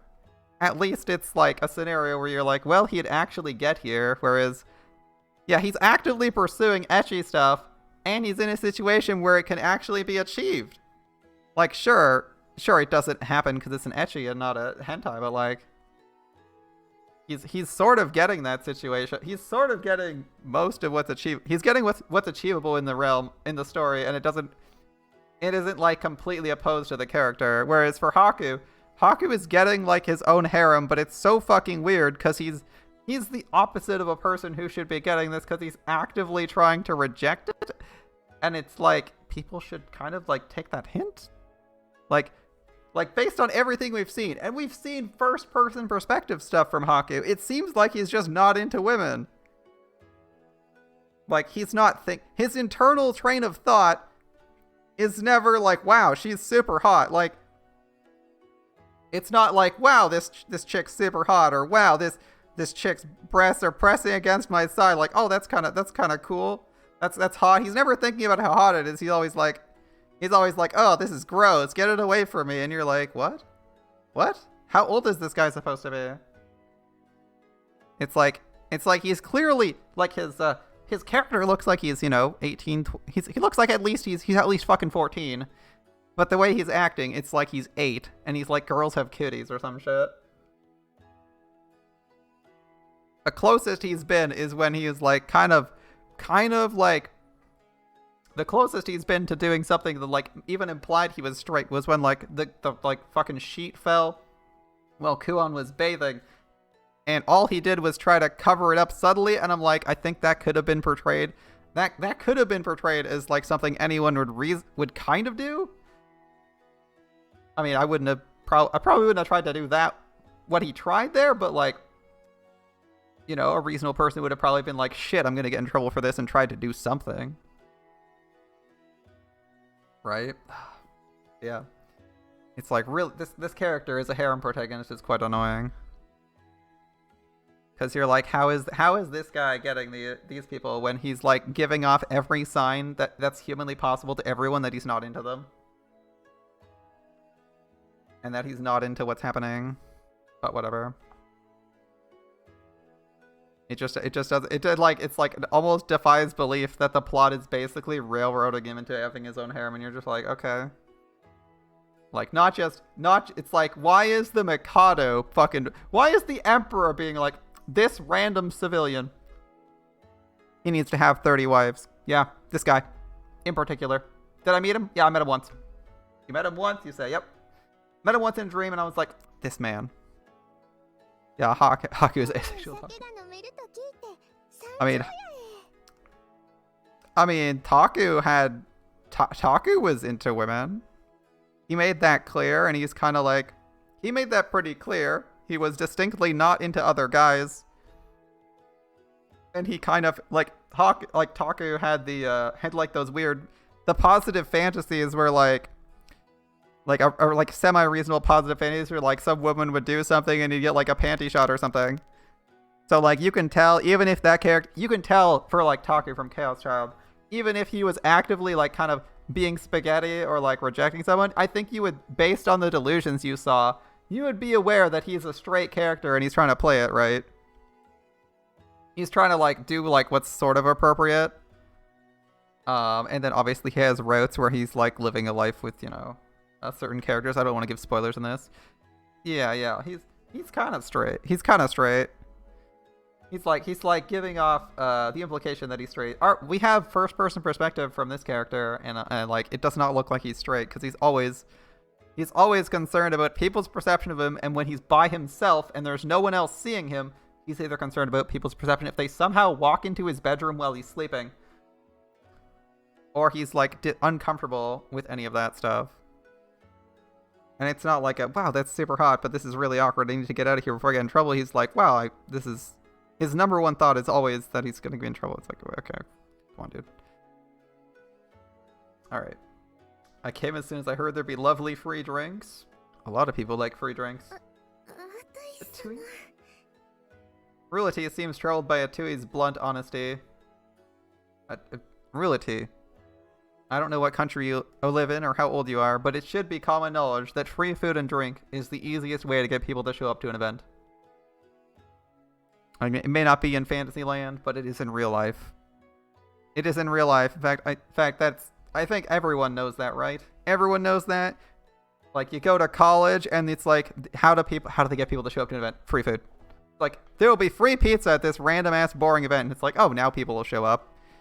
It's like you go to a club meeting. It's like every one of those really boring club meetings where they have to do administrative stuff. If the club's big enough, they almost always have pizza. Because they're like, yeah, we wanted enough people to meet quorum or some shit. So we made pizza. We made it a pizza event. Atui's got the right idea. Nothing tastes better than a meal that someone else is paying for. Think nothing of it. I have prepared this for you. Enjoy to your heart's content. I'm curious if we get to field the twins in combat. Offshore replies with his nonchalant ease at the group's reaction. Surely it's better that fine food and drink be enjoyed by those who appreciate it. I couldn't agree more, Ashtor. Here, here. Brew drinks aside, why is Ashtor inviting us here? We haven't accomplished anything.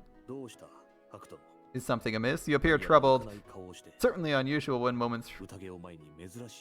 Certainly unusual when moments from a feast? What? That is a weird sentence. That is a weird sentence. You appear troubled. Certainly unusual when moments from a feast. Oh, okay. It does make sense, Ron. It's unusual when... It's more like, he's saying there's a moment before the feast. Okay, like we're a moment before a feast. Yeah, what's wrong, Haku? I read that wrong and was thinking, like... He was implying that there's, like, when thinking of moments from a feast. Like he's thinking back on a feast for some reason. Hey, what do you take me for? I'm happy, don't get me wrong, but I'm wondering what the occasion is.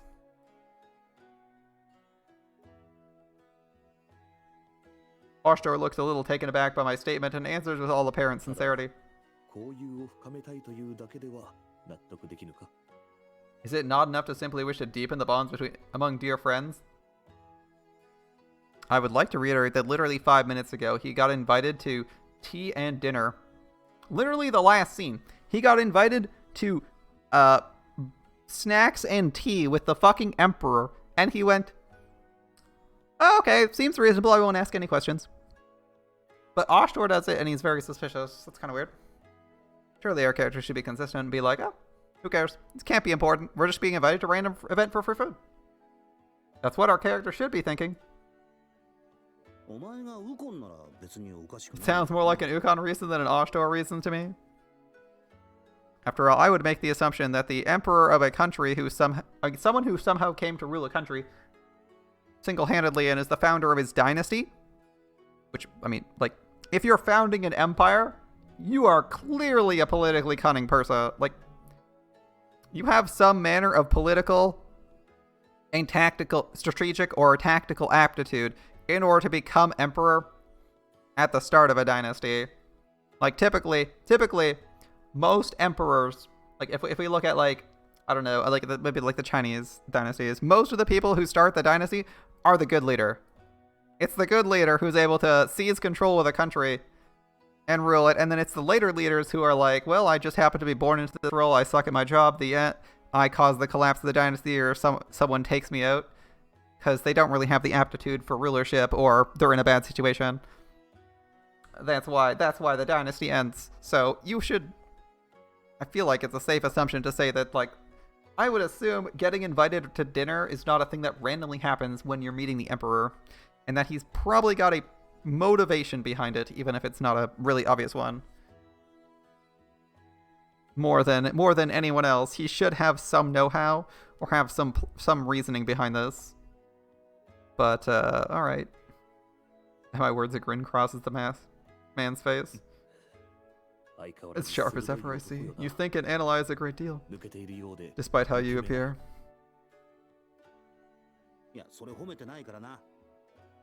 You know, I can tell that's not a compliment, right? I hope to explain after the feast began, but truth is, I want to introduce you to someone. A new character already? A new character again? Damn, dude. How late are we into this series and we're still getting new characters? Introduce? Judging by his reaction, he seemed interested in you. I take a step back, wary. Someone we haven't met's interested in us. I'm betting it's someone we've already met. Don't worry, I'm sure. I hope not. I understand his interest. You have a curious air about you that puts many at ease. That's why I have such high hopes for you. I'm not sure how to take this when it's a guy saying it. Ho, master! Long have I dreamt of such auspicious reunion. Dude, we've been going out for drinks on a semi-regular basis. What are you talking about? We see Maru. Every scene we've had with Maru since arriving at the capital has been us meeting up for drinks. And we've done it like 3-4 times. What are you doing here? We see Maru all the time. Don't tell me he's the guy Ashtor was. We've met Maru multiple times since going to the capital. Despite honest Master Ostor's invitation, fain do I stay upon his leisure. Well, if it's a gathering of Ostor's acquaintances, I suppose it makes sense Maruro's here. Well, I'm thinking he swans over, eagerly taking a seat alongside me. Why are you sitting here? Don't we have, like, the two girls, like, literally inches away from us? I don't know what the situation is like. Since we haven't changed anything, they should be, like, all over us, if at all possible. That I may better ensure the fullness of thy cup, master. What? We have, like, 4 people taking care of our cup. Maruro. Why is he blushing? Shouldn't you be serving drinks to Ostor instead of me? Would that I could, but such obeisance would ill become my present offices. Dude, we literally have 2 people hugging us, waiting on us hand and foot. Why would Maruro even think this? I'm a kind of little bit confused that he would actually try to fill our glass when we have 2 people. Like think of the situation. Our character's sitting in like in a Japanese style table, so really low to the ground on the floor with maybe a cushion under him. There's 2 girls waiting on us hand and foot, refilling our glass for us, because that's what they seem to be doing all the time. And Maruro comes over and is like, I guess I'll take that over? It seems like a really weird thought. Like, why would you think that in real life? You see, like, 2 girls, like actively hugging this guy, taking care of his drinks, and then you go over and you're like, I'll refill the drinks. Like, what? Are you trying to supplant these 2? Like, what are you trying to do? It seems a little bit weird. Yamato might be gay. Who knows? Present offices? Oh, you got hired by some noble bigwig?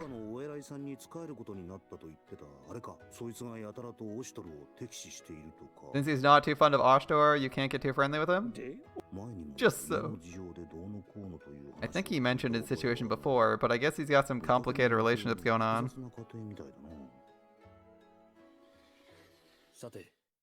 Now then, allow me to introduce the guest of honor. Ostor returns to the hall, having greeted his guest. Behind Ostor stands a man who seems clearly out of place for an event like this. Is this one of the 8 pillar generals? Oh, it's this asshole. My, what a pretty little gaggle of girlies. See? The man looks around the room cheerfully. This asshole, the candy vendor. Shiny bald head, tiny mustache, no mistaking him. Candyman? I remember seeing him from time to time in the streets of the city. Fuck this Candyman. Yeah, konnichiwa. Hello, Mr. Sakon. A pleasure to see you here. Oh man, Sakon. I guess that marks the Candyman as Sakon. The girls seem to know him by name since he always includes a little extra when they buy his candy. Seems they didn't know he's an acquaintance of Ostor's. Fuck this guy. What's this old geezer doing here? Having apparently guessed, we're all thinking Ostor turns to us. He's someone irreplaceable to me, and without him I couldn't have fulfilled my responsibilities. Okay. Indeed, public and otherwise. This guy is an asshole. Public and otherwise? Does that mean he knows Ostor and Ukon are the same person? Sakon notices my baffled stare and looks me over with a broad smirk. He then struts over without hesitation and seats himself directly in front of me. I figure this would be the first time we've sat and drank together like this. At least Haku does not hold grudges, because I would be like, this asshole? What the fuck? I mean, I might keep my fucking mouth shut, but I would not be particularly happy that this guy is even in the same room as me. Unless he's offering an apology for being a colossal fucking douchebag. Why are you sitting here? I'm the guest of honor, I sit where I please. Wait a minute, this old prune's the one who wanted to meet with me? Why is he meeting with me? Why does he want to meet with me? Whatever, I guess he's not doing any harm. Dude, Haku, every time this guy meets you, he actively tries to feed you something disgusting. What did Ostor mean, public and otherwise? I'm sure you already know about Ukon. That's not important now. I came for a bigger reason. Okay. A bigger reason. You don't realize it, but your worth is more than you could imagine?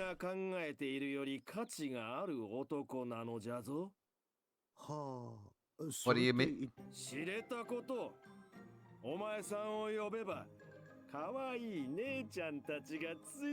You know what I mean.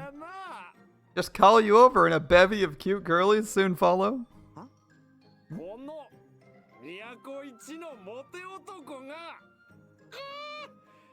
You're the biggest gigolo in the city? I'm downright jealous. I'm just sitting here trying to process how they translated that to gigolo. And I'm like, does my understanding of what a gigolo is completely wrong?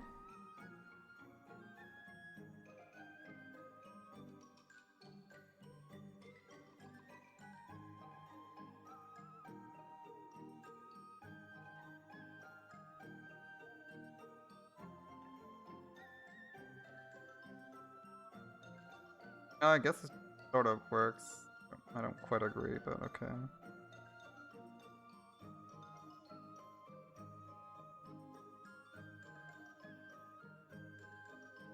Oh, I guess that sort of works. Gigolo typically implies a man who adopts a lifestyle consisting of a number of relationships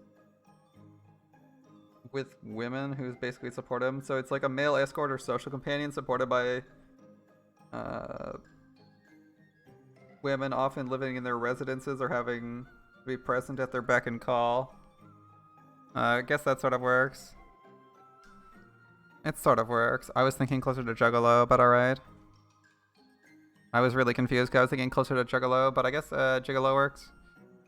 I guess that doesn't really... I mean...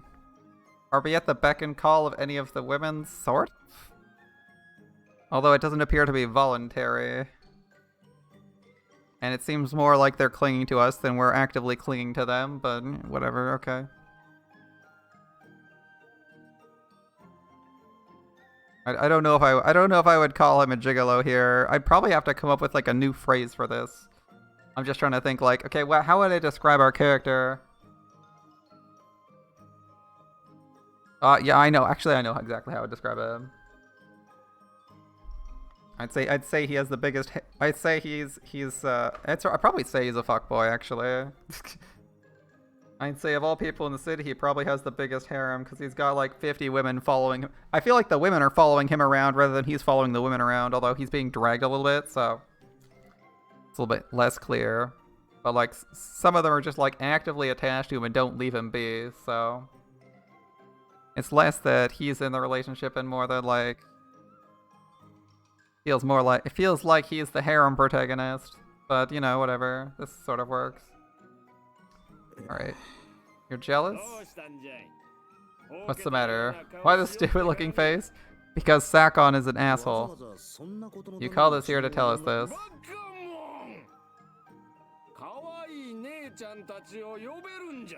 You call the ability to summon a horde of women something like that? Yes, we do. Because being arrogant and being like, I have 20 women at my beck and call is incredibly, incredibly arrogant. It makes you sound like a douchebag. Quit your yammering and drink up. Having a... Right. Sakon holds out the bottle and the sudden pressure makes me reflexively hold out my cup. A toast, then. Sakon clinks his cup against mine. Actually, I'd probably call him like the biggest ladies' man in the city, even though he's not getting laid. But fuckboy works pretty well too. Alright, Sakon clinks his cup against mine with startling force, and then downs the booze in one gulp. I follow suit and drink up as well, okay. Good shit, good shit. Another round? Your cup's empty, you trying to dry it out? He's trying to drink us under the table, isn't he? Right. I hold out my cup and Sakon pours me another. Master. For refreshments. Hello, ladies. Mind letting me have a bit too? The two of them look at me in unison as though waiting for my permission. Go ahead. Please enjoy. They place down a plate of small simmered cuts of fish. Much obliged. After thanking them, Sakon reaches for the plate and pops one piece into his mouth. He leans leisurely on the armrest, eyes drifting to the girls enjoying themselves with song and dance. At first, I think he's oogling them, but his expression is fond and far away, almost kind. You're not gonna go talk to them? I thought you were here for the girlies.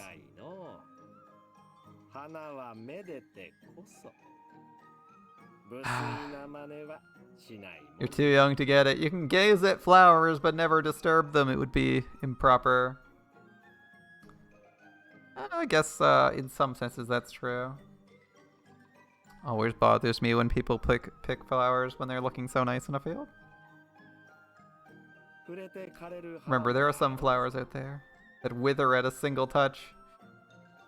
Also, I guess that's theoretically true. I see. When he said he was here for the women, I thought he was just some greasy old pervert. I guess he's got a little more class than he seems to. As I'm observing him, I notice his cup is empty again. He's weird, but he's not a bad guy, not to mention he's the one apparently paying for all this. I offer the bottle to Sakon. The reverie lifts as he notices me and he takes it, but... No. I know what I'll do. Nekone. At Sakon's beckoning, Nekone looks a little bewildered. He raises his empty glass towards her. By all rights, she should tell him to go fuck himself. Mind pouring me a cup? I don't mind. Okay. Nekone seems unsure as to why she was the one chosen, but she pours him some more of the spirits nonetheless.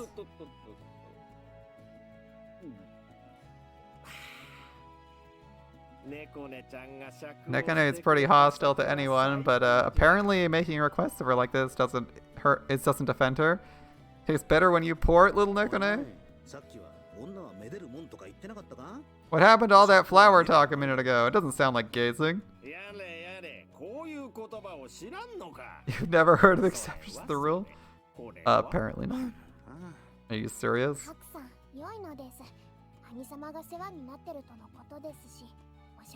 Seems my brother owes him a great deal. I can pour his drinks if he likes. Well, if she's fine with it. Now, note that Nekone is directly opposed to pouring our drinks or even making us drinks while she's making drinks to save us all time and effort and tea. If you recall, when she is like, I'd never make you tea, and it's like, well, you're getting up to make tea. Are you gonna? Can you pour me a cup? And she's like, go fuck yourself, Haku. So it's weird that she's just like, yeah, I'll make tea for this guy. Like, okay. Alright. So who exactly are you? If you know Ukon, I assume you're not just a candy vendor, right? I look into Sakon's eyes as I speak.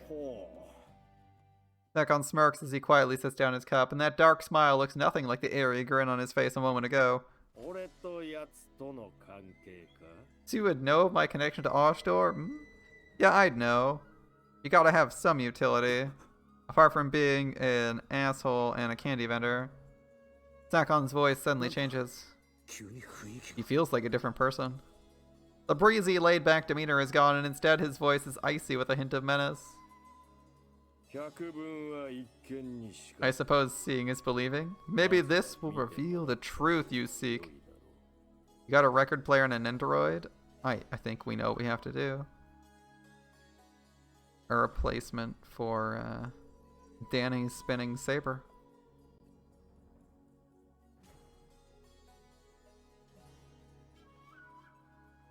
Muttering, Sakon wipes his face with a towel and the countless wrinkles vanish. He slowly sets his hand against the top of his head. He grasps his own bald scalp, and it should come off, right? Is this Mikazuchi? This should be Mikazuchi. There we go. Yeah. I'd like to point out that that the fake wig is something I pointed out in Mikazuchi's office yesterday, actually. When we went and visited him, I said, "That's weird. He has a fake wig in here."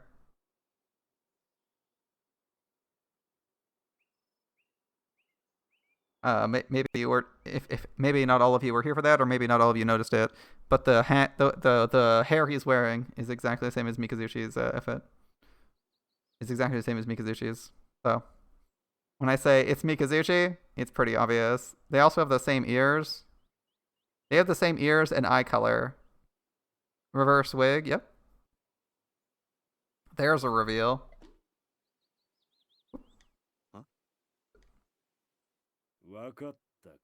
Understand. The cheerful atmosphere is given way to uneasy silence. Is that wait? It could have been my imagination. Haku on serious copium. Maybe I drank too much? At my apparent lack of reaction, Sakon once again grimly reaches for his head.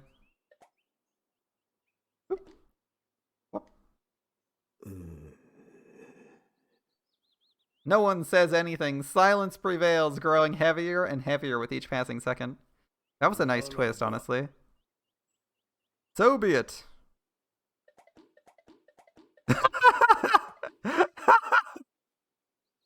Okay, that's nice.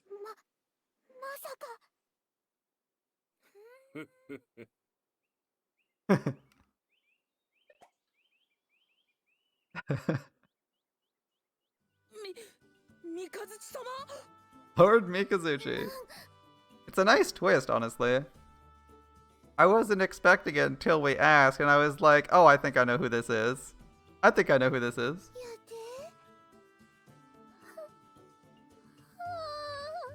Reality's in shock. That's Mikazuchi? Yep. Took you long enough. I was starting to think you'd never work it out. I'm frozen in shock. The Imperial Guard to the left is sitting before me. And you guys all liked Sakon when I was like, he's acting like an asshole. He's got to have some positive praise. All right, rather Mikazuchi looks towards Nekone, a deadly smirk spreading across his face. After Mikazuchi seemingly glares at her, Nekone bolts up and darts behind me. Back to business as usual. Faking his old age for senior citizen advantages. It's a good It's a good outfit and a good disguise, though. Is that really you, Mikazuchi? You see someone else? Maybe if I plunge my thumbs into your eyes, your vision will clear up. That's a joke, right? It seems simple, but his personality is completely changed. I see it now, but how could I have known without the mask? He didn't have that glare before.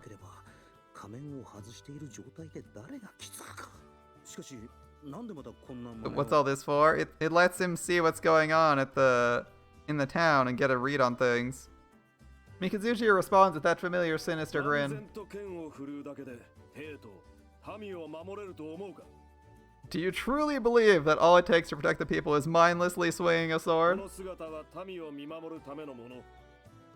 I use this persona to watch over the people of the city. It helps me rid the capital of maggots that try and nest within it. He disguises himself as the Candyman to fight crime. That's right, he has the head of the police has a secret identity as Candyman.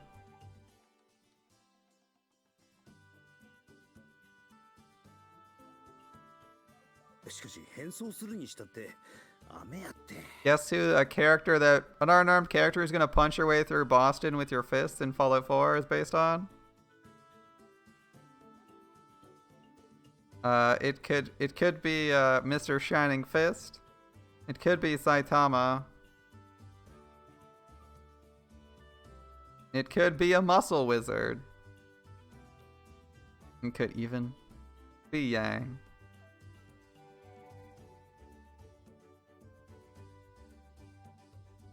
Alright, I can't even.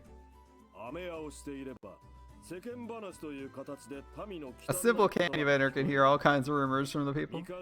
Things I'd never hear is Mikazuchi, the real voice of the people. I guess anyone would have a hard time speaking their mind in front of you. Yeah, he's pretty terrifying outside of his disguise.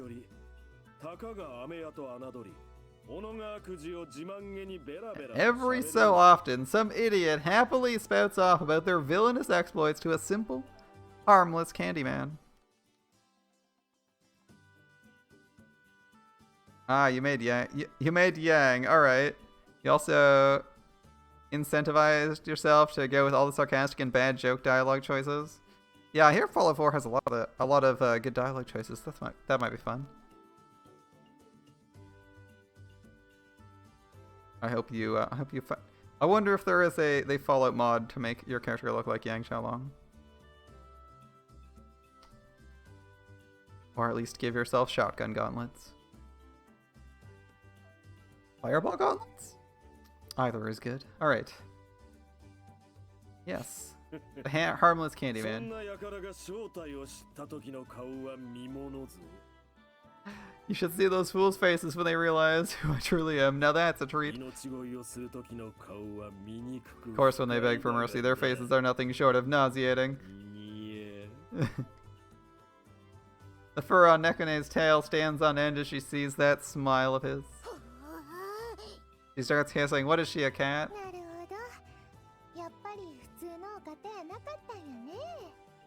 I was right. You weren't an ordinary fellow, after all.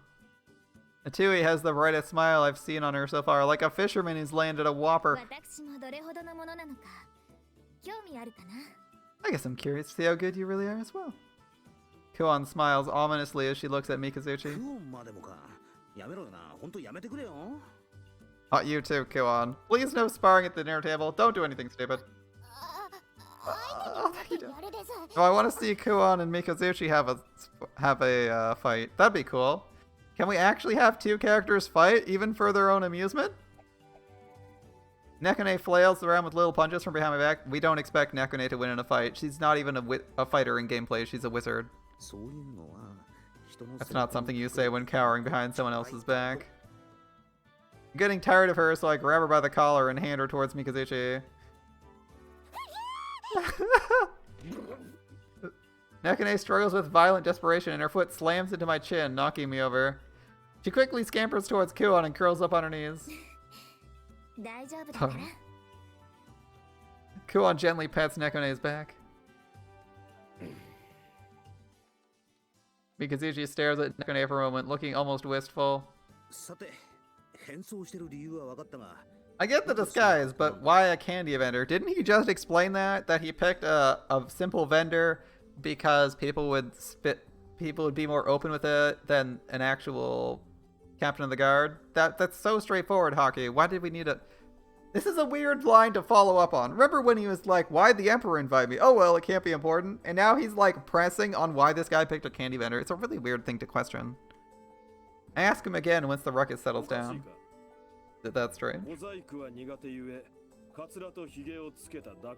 I'm not great with details, so all I do is put on a wicked mustache. It's not that strange. More how you completely change it to a different guy. The Candyman looks like a friendly old guy who'd be great with kids. There's regular Mikazuchi who might actually be capable of glaring someone to death. How did this happen?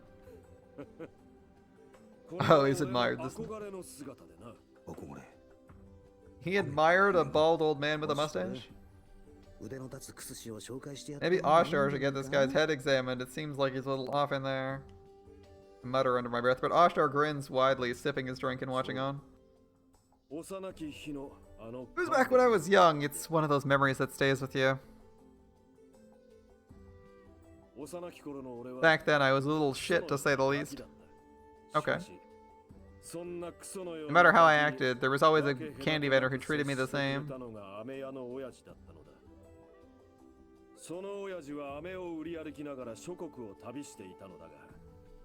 This old man, he'd travel the world. He'd sell candies, he'd tell stories, bizarre, incredible, grand stuff.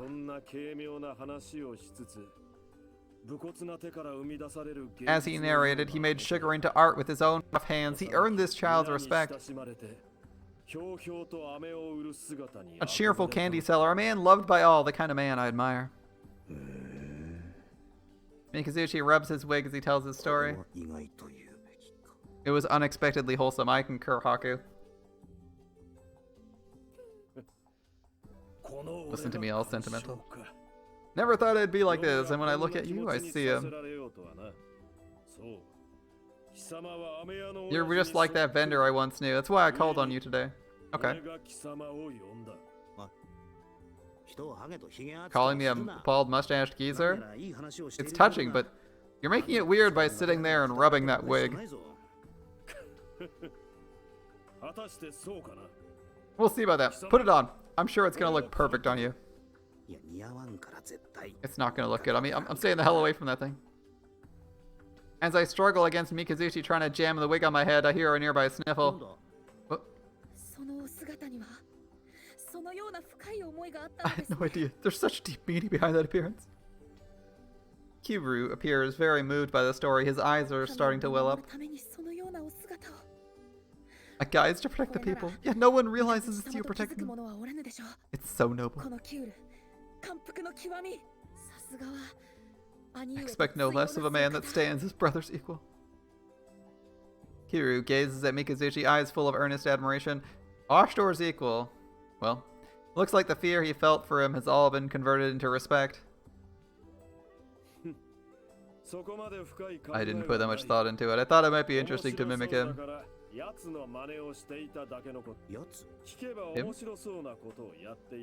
He told me he was trying something different.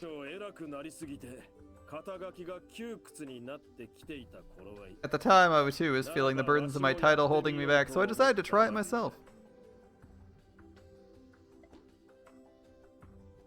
I'm impressed how his hair, all of his hair neatly disappears under that hat. With that, Mikazuchi places the wig back on his head. Him? Do you mean? The door suddenly flies open, drawing everyone's gaze to the man standing there with arms crossed. Sorry to keep you waiting, ladies and gents. When did he was just... Alright. Ashtor, now Ukon, proudly strides into the room with a completely different attitude from before. How's it going, Ashtor? Satch, you old bastard, how's life? Couldn't be better, Uka. Ukon gives a thumbs up and Sakon, suddenly all wrinkly again, responds in kind. An awkward silence follows as we observe the changes. Even worse now that we know their other identities. How are you two so in sync? I thought the two of you didn't get along well? Who's been spreading these rumors about us? I mean,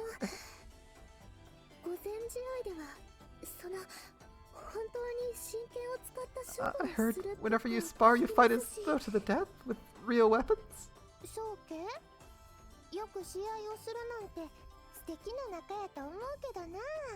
Wrong with that?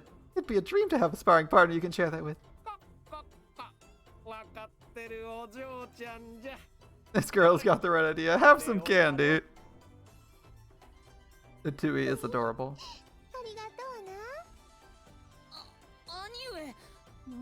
Brother, what are you doing in such clothes? Think more of decorum in your appearance?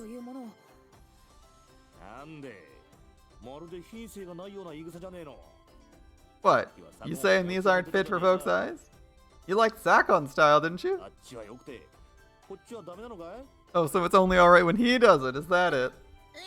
Is that what I mean? Oh, you got a point. Ashtar wouldn't wear these, that's a fact. The only people here are the vagabond Ukon and the humble Candyman Sakon. We don't give two shits about decorum.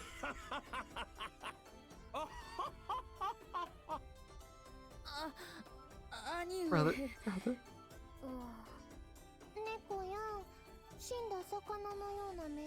Echo, what's wrong? It's like there's no life in your eyes.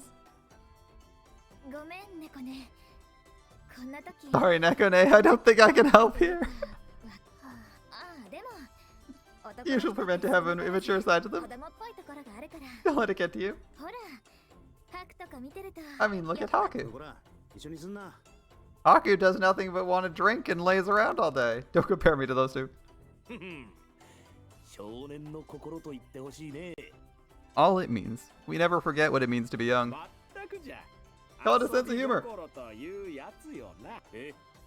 What do you think, kid? About what? The two of us. How do we look in your eyes?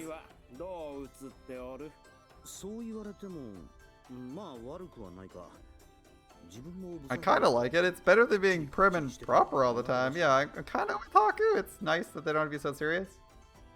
I mean, I don't like Candyman because he acts like an asshole to me, but Mikazuchi does kind of terrify everyone, weirdly enough, so it's probably better that he acts as Mikazuchi when he's trying to be personable. I knew you'd get it, kid. From today on, you're one of us.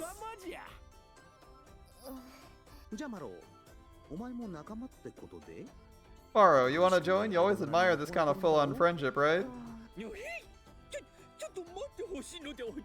A moment's consideration, please. Yeah, Kira can join too. I have an afterthought? Can I join? Yeah, sure, everyone can join in. Includes me too. Most likely. Alrighty then, that's enough chit chat. Food's getting cold. One more toast. Kanpai! As everyone clinks their cups, Nekone alone stares at me with listless eyes and mutters, I don't care anymore. Okay, what's next? Back to the guard post. Progress? Progress? Maybe progress. I wonder how many times I've patrolled the city with Ukon now. As usual, he lures me out with drinks on me, and I head out to meet with him. How's this gonna go? Kind of a lonely place for a bar. Not a single other person in the area, and after I wait a little, I see Ukon walking towards me. Striding, specifically. Kept you waiting? Really? Is there actually a bar somewhere like this? Must be a real hole-in-the-wall kind of place, but those are their best places. As long as you're not getting stabbed, the beer is cheap. Hopefully. I thought we could have some fun before we get down to drinking. Everyone's celebrating the solstice? Which solstice is this supposed to be? Summer? Or winter? I'm thinking it's winter solstice? I think it's winter solstice because people mentioned that it was getting cold earlier in the series. So this should be winter solstice. Okay. If we find the right alley, we might find a cockfighting den. Not that kind of cockfighting, guys. Cockfighting? The hell? You know, roosters. Hitting them against each other. It's popular around these parts. Some folks make a living breeding and raising these birds. Oh, that's what you meant. Yeah, I know what that is. I'm guessing it's a gambling thing too? Yeah. Since it's popular, it tends to be a big moneymaker for underground gambling dens. Underground gambling dens. Some assholes start up their own illegal gambling dens. It's a shady business. You got frauds, cheaters. Folks tend to lose not just their shit, but their farms, their property. They lose everything. Yeah, I gotta be careful there, man. Sounds rough. Hold on, Ukon, weren't you doing some investigating on this before? Yep. I've been following some rumors. They all lead to one gambling den. Took a bit of poking around to see, but they're completely under the table, just like I heard, but... I said it wasn't that kind of cockfighting, guys. What? Is there some problem? Well, busting these guys would be a bit harder.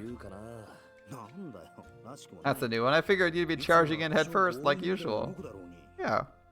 What's the trouble? I would if its clientele wasn't made up of nobles and influential merchants. Not to mention, after some digging I found, the one behind this is... Deco Pompo! Oh yeah, the fat guy. So we're using this as part of our case against him. Okay. The guy that was busted for owning contraband looks like he just never learns. I need hard, solid proof, and otherwise the moment I try meddling, they throw everything they can at me. That sounds tedious. Can you walk it right in his osh door?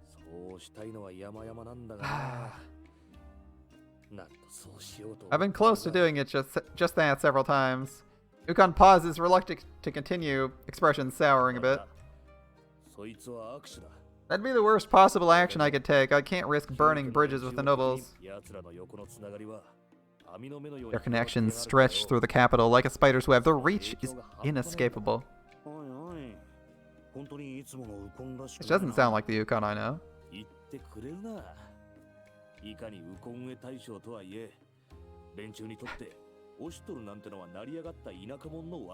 So harsh, Imperial General the right or not, to them I'm a lucky kid from the boonies.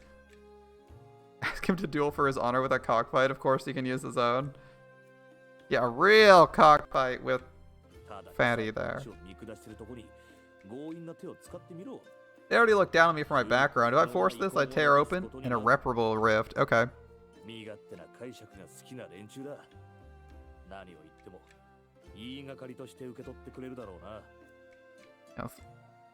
Yeah. That guy's big fat cock. Yeah.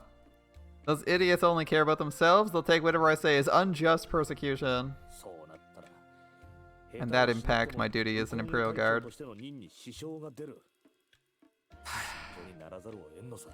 I need to approach this with more caution. So he might be rotten to the core, but he's still a pillar general, huh? Wait, stop me if I'm wrong. Are you... You catch on quick, kid. Remember the storage near the river? The one those folks in the tenant houses were talking about? Yeah, I remember that. That was like 4 or 5 days ago. In stream time. Seems Deco Pompo's ship is making a stop nearby. Word is there'll be a huge cockfighting arena set up inside. That's why you invited me out? Oh yes. Don't worry. A bit of reconnaissance. Just some reconnaissance. No big deal. I invited you to go drinking, didn't I? We're gonna slip in his guests. Nothing so dangerous. I even got invitations.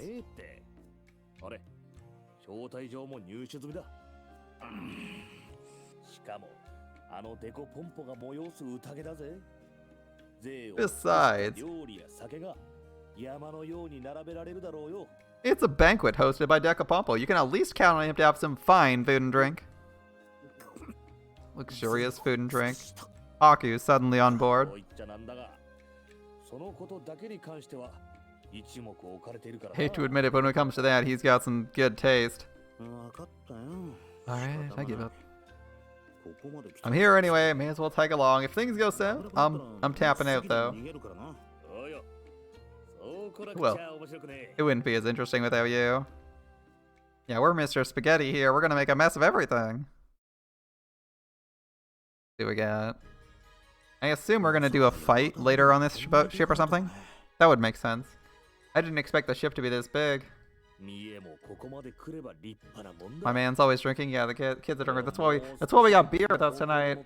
May as well emulate this guy. Although I guess I could drink sake. I'm not really big into drinking sake though. I got a bottle of it, but man, it's mostly for cooking. I don't think sake tastes that good. God, this can get you far. If you put all this effort into life, he could even be a decent person. All we had to do was show the invitation and we got in. It feels too easy. Every time you watch, Haku's only drinking or talking about drinking. Yeah, I know. That's why I said he's like asexual. He's only into fucking alcohol and food. Anything else seems undesirable to Haku. It's like in his 40s, he's gonna be like some overweight guy with a big ass beer belly. Because he's gonna put on a ton of pounds for all the alcohol he's drinking. Well, if he's fixing the games in favor of the nobles, we're his prey. Less questions and more money for them. Oh, then let's find some evidence. We sneak down to the... down the staff-only stairs and enter the ship's storage cabins. I thought you said we wouldn't be doing anything dangerous. This isn't very dangerous. Just a stroll around, looking around, that's all. Damn it. Suck it up, Haku. Hold it, these are too sturdy for ordinary storage. Something's fishy here. I know it. Let's peek inside. Watch the door, kid. I don't want any unexpected company. Slaves? What do we got? Exotic animals? What's this? Oh, this is... There are giant cages all around the room, each containing vicious-looking bugs.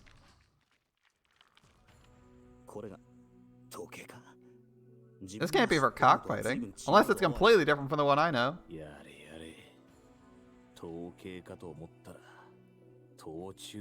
What do you know? I figured it was plain old cockfighting, but it looks like we've got some bug fighting instead. Ukon heaves a sigh and grimly surveys the rows of cages. Well, it could be worse. It sounds pretty self-explanatory. Is there something bad about this?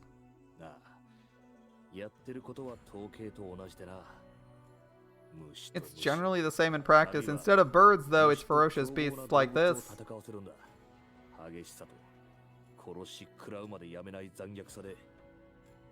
It's extremely violent and they don't stop until the opponent's dead. It's popular in some parts, but...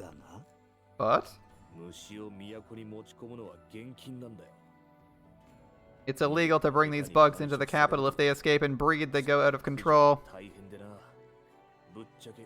Not gonna lie, this is bad, real bad. Back in my dad's time, something similar happened. One of these fighting bugs escaped, made itself a nest in the sewers. A big carnivorous bug like this needs food, and well, I shouldn't have to draw you a picture.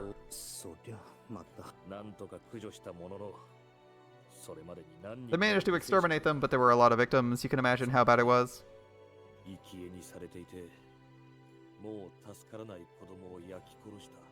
They had to put half-eaten kids out of their misery. Dad only talked about it when he was drunk. I can't forget that emptiness in his eyes.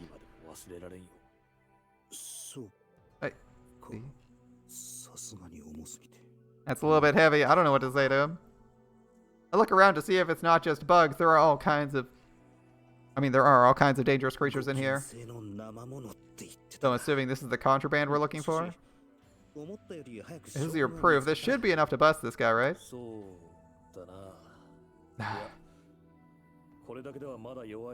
This isn't enough. I need to dig a little deeper.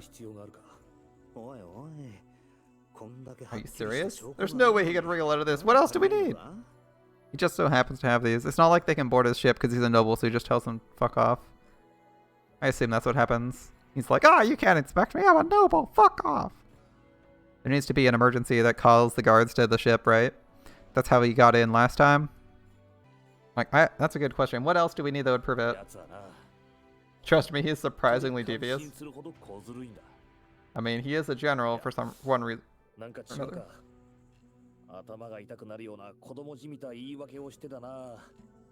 That's not it. He just flings a load of childish excuses until it hurts to listen to him. In any case, it'll be hard to pin him down. At least with just this. Let's head back up. It's a bad idea to stay here longer.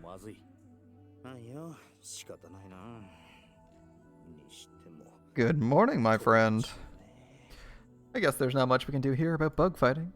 I'm a bit curious, so I take a peek inside the cages. I hurt you, damn bug. Oh, leave me up and scare me. Something wrong? No, I bumped into something. I'll be over in a second. Spines look like invertebrate. Who do you think you are? I bet I can take you.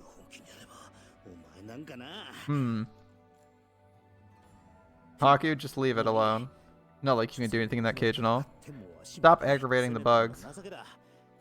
Lucky you, I'm feeling merciful. I'll let that slide. Enjoy your life while it lasts. And before the bugs escape, just pull that lever and let the bugs out. See what happens. Oh, there we go. I saw that.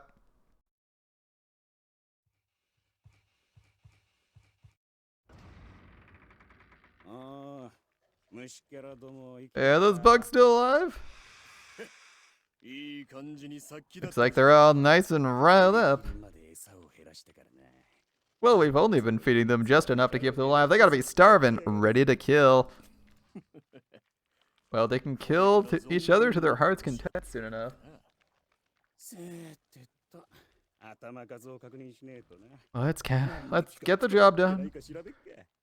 Count how many of them are left, and some of them probably already kicked the bucket already. I'll get the back, you check here.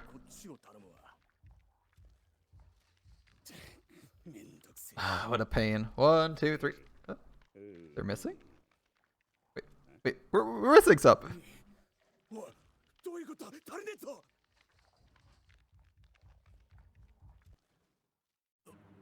Wait, shit, it's not good. We're missing a lot. They must open the cage. You got it somehow. Was this Haku? I assume this is Haku. Making a fucking mess of the boat, because it's all on a boat. And if they can't swim, we're good. They're missing here too. Oh, the cages don't open unless the lever is. Oh, it's down. Oh boy, here we go. This is bad. All the cages in the boat are open. This can't be happening. I mean, I have a response to this. I have a question about this. If the bugs are starving, they'll probably all kill. Most of them will kill each other instead of killing the two caretakers here. So that's not really a great idea. Maybe letting one out is... Letting one out, maybe. Letting all of them out is kind of weird, though, because they'll just kill each other. That's what they'd be doing in the arena. You basically just made the storage hold a massive battle royale between all the beasties. It's not like they're just going to be like, oh, people will come in here soon enough, so we'll murder them. It's like, if they're wild animals, they'll just start killing each other. We need to get out of here and tell them. He's dead. What's wrong? Why'd you go all quiet? Behind you. Look. Behind me. Okay, a blood splatter here would be cool. No, just the insect. Yeah, why do the insects all elect not to murder each other when they're going to be doing that in the arena? Oh well. No blood splatters. A bit disappointing. I was kind of expecting the look behind you and then all the blood on the screen.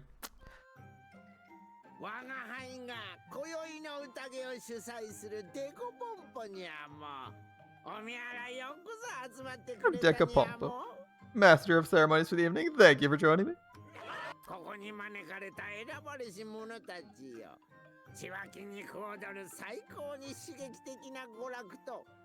Splendidly honored guests, I've prepared thrilling entertainment and delicacies from far and wide.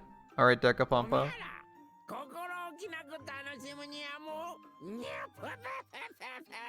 Ladies and gentlemen, enjoy it to your heart's content.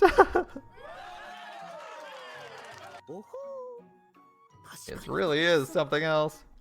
We got fish. We got some other stuff. You know, actually, you know what? There's a chance that Haku actually just panicked and fell into the lever.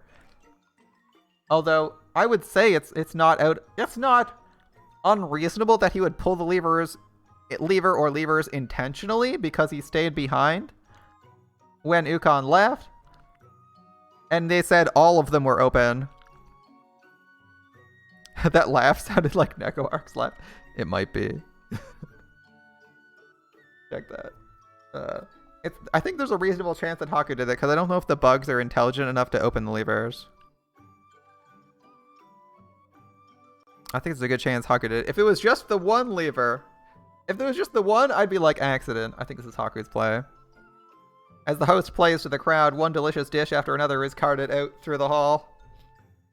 What's this guy's name? Decapompo. Mountains of savory meat and fish, massive crystalline glasses filled with drink after drink. It's official, that was totally worth it. The real question is, what's our first move gonna...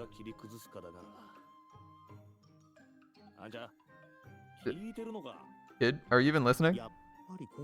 You seem out of it today, Ukon. I hope something's up, but it feels like you're rushing into this way too quickly. Usually you say something like, can't fight on an empty stomach, and eat before we get the job done. My bad. I'm not complaining. It just seems odd is all. It's true. Usually you're relaxed, like you got everything under control, even if you joke around. But tonight, feels like you've got all tunnel vision on this. Of course, maybe it's just me. I see. Don't take it too seriously. It just occurred to me. You have a point. Maybe you're right. Yes, you do need someone else to point these things out. Oh boy. Get a grip. Remembering everything my dad said just got me a little nervous. Well, in any case, let's get some food. They say you don't think as quickly when you're hungry. Right. Let's fill up. We ought to have enough time for that. Can't fight on an empty stomach after all. Well, if that's the plan, let's dig in. I reach for the giant bird leg I've been eyeing for a while and get ready to chomp down. Huh? I stop when I hear yelling from below. Wait. What are they yelling about down there? Maybe the main event's about to start? Main event? Oh, the bug fighting! Yeah, I forgot that's what we're here for.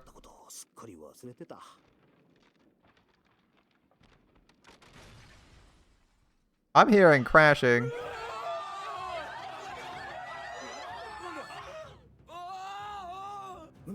Oh, look at all the bugs coming from below. Help me!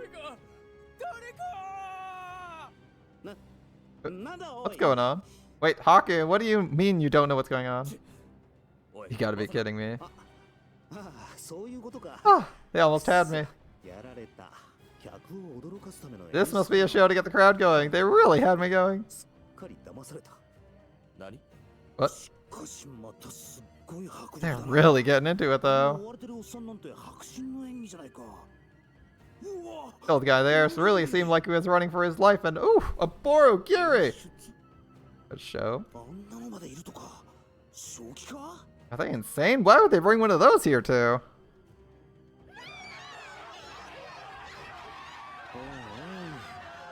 It's getting pretty intense for a show. I'm starting to think Haku's not being sarcastic and he's actually being stupid. I see why this is popular. This is... Any plain old entertainment would be pretty dull. Yeah. Just a show, yeah? Gotta hand it to that fat ass. He's got a flair for the dramatic. You think Haku's drunk? I think he's being stupid. Either that or he's being incredibly sarcastic, which we haven't seen too much of from Haku. Because it's like Haku's in the room. He tells Ukon, I'll catch up in 5 minutes. The next scene we see, every single one of the cages is open. So it only makes sense that Haku would open them up.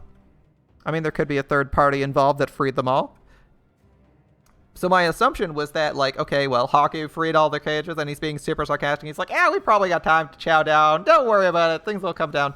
Because they didn't even have a drink, right? Haku literally got here and was like, oh, I'm going to grab this fish. This looks really tasty. And then boom, this happened. Like, they haven't had a drink yet. So Haku shouldn't be drunk. I think he's being sarcastic. I had no idea he's this good. I'm impressed. He should be sarcastic, but if it's not, well, okay. A show. One of the caretakers must have forgotten to set the lock. What are these shits even good, Gar? Can't even keep some bugs in a cage. Two strangely clothed men stand before the Borogiri. Who are they? Tamers. They're supposed to be good at handling bugs like these. Ah, so the plan is to calm the bugs down and get the crowd cheering. They thought this through.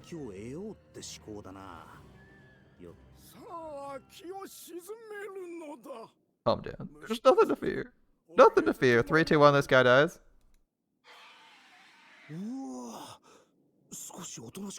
They're calming them down. Looks like they might actually fix this. Very good, very good. Now return to your... Hey, there's the splatter I was waiting for. crunch, snap, rip. That guy was an idiot for a tamer. Beast tamer. That was flashier than I expected. It clearly bit his head off and now it's eating. Hey, what the hell? What are they even good for? They're just getting eaten. It's a no-show. The bugs escaped their cages. I gotta be honest, if you're a bug tamer, that guy probably deserved to die because he sucks at his job if he died to one that quickly. Literally the first time we saw one, boop, dead. Not a great tamer. Get away from me! Get away from me! How?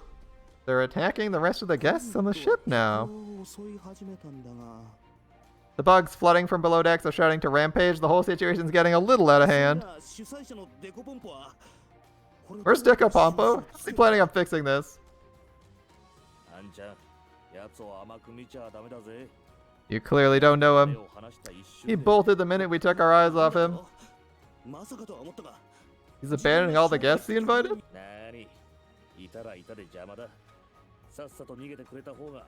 Well, it's more convenient for us if he's gone. He can't get in our way. Well, I didn't promise. You can run if you want to, kid. You're going. What are you going to do then? I'll help the survivors escape. If we can get to the deck, there should be emergency boats. If I run, the guilt would kill me. Whatever, I'll stick it out. Thanks, I could use the help. Come on, let's get folks up top while the bugs are busy fighting each other. Why are we saving all these people that we wanted to have executed or arrested? Shouldn't this be great convenient for us? We get all these people killed. So all these people running the illegal bug fighting nest that could have killed everyone in the city is dealt with. That's the last of them.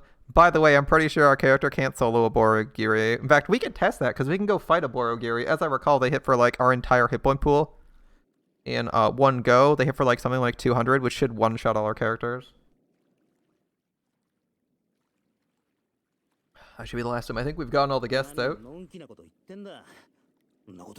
How are you so relaxed? We sent out the last escape boat. How are we getting out of this? Huh? The boat was full. If we hopped on, we'd sink the thing. Besides, I've got a job. Hmm?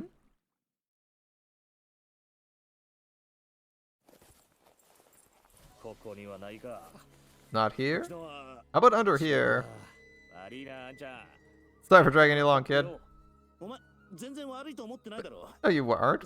Have it out for me? Of course not. I don't know how I'm ever gonna thank you for all your help, kiddo. You even stuck around to help me track down evidence.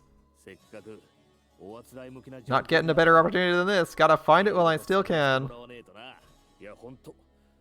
Searching on my own would have been tough. Damn it, I knew I should have booked it at the beginning. Hmm? A ledger of all the guests? A list of all the bugs on board? This is what you're looking for? Jackpot! Nice work, kiddo. Looks like the wind's at our backs today. I feel more like I'm playing around in a tornado. Shit. Looks like they noticed us here. Alright, we're done here. Let's make ourselves scarce. Wait, don't leave me behind. As I'm leaving, I noticed a golden statue, garish, half naked, and about as big as two fists. Not my style, but it could be worth a lot. After all I went through, I deserve a souvenir. He's gonna lose that souvenir. It's heavy. It's made of solid gold, dude. I secure the golden statue in my sash, trying to keep it from falling out. What are you doing? They're coming. Alright, golden goddess. If you protect me, now's the time. We need to get on deck. As long as we get outside, we could... Borogiri time. When we try to get it on deck, a Borogiri appears blocking our path. We can also hear scuttling across the wooden floor ways behind us. We're surrounded. We're so close. We won't be able to get out of the deck unless we get past the Borogiri, but that'll be suicide. There's no way we get past the thing unscathed. If only we had a way to distract it. 3, 2, 1, Golden Goddess. I'll hold him off. You run while you still... Ukon. I point to the lamp stand that's standing near us. Countdown from 3. Good to go? Yeah. 3, 2, 1. Take... We grab the lamp and hurl it at the Borogiri. Oh, he set it on fire. It is an oil lamp. That makes sense. It hits the Borogiri at the perfect angle to spill oil all over it, catching fire almost immediately. Borogiri thrashes and rides, flames coursing over its body. I should probably point out that this means the entire boat will be on fire in about 2 seconds. As, fires are a real problem for boats, especially when they are made of wood. Which this one is. See? Whole deck's made of wood. We did it. Rip Scorpsters. The Borogiri's thrashing seems to be spreading fire across the deck. Everything's burning. Ah, crap. Of course, we had to do that while standing on an extremely flammable deck. Well, that's it for the ship. Get time to find out if any of those bugs can swim. They're big enough that they can probably even walk underwater for a little bit. As there's a decent number of bugs that could do that. What are you being notched up for? We're out of escape boats. Say, you a good swimmer? Seriously? Well, if we don't have boats, we can swim. The shore's not that far away.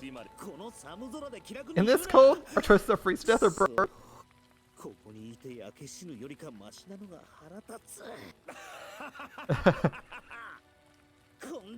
God damn it. The two of us run across the deck to the side. Once we reach the side of the boat, both of us leap into the river. That ledger is going to be soaked and illegible if you do that. Bad call, Ukon. And I sink like a rock down into the watery depths because you're holding 150 pounds of gold. As I feel myself slipping away and the numbness sets in, I see the golden statue smiling from my sash. Or so I thought.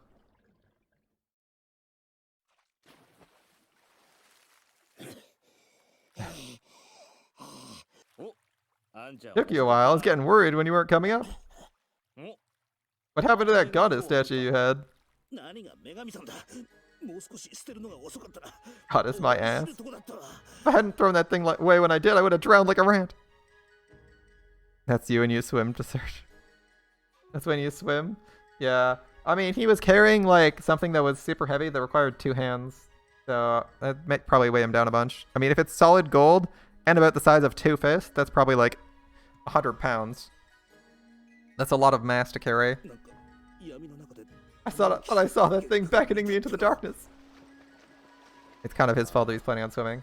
I wouldn't have thought it was real, but maybe the rumors are true. Rumors?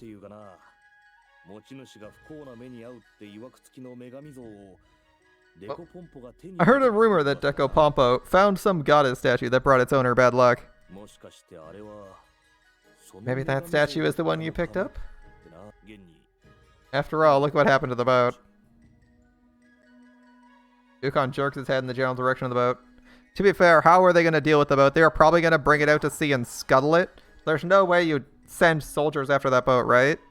Like, fuck the boat and everything on it. There's a million giant monsters on it. You're probably going to shoot fire arrows at it and sink it in the middle of a lake so that all the bugs die. That's probably the best solution.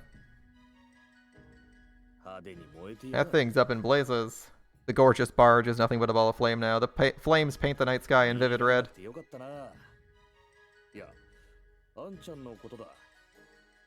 A good thing you weren't taken in by its beauty. Knowing you, maybe the goddess took a liking to you? A knowing smile crosses his face. Wait, that vision I saw? It can't be.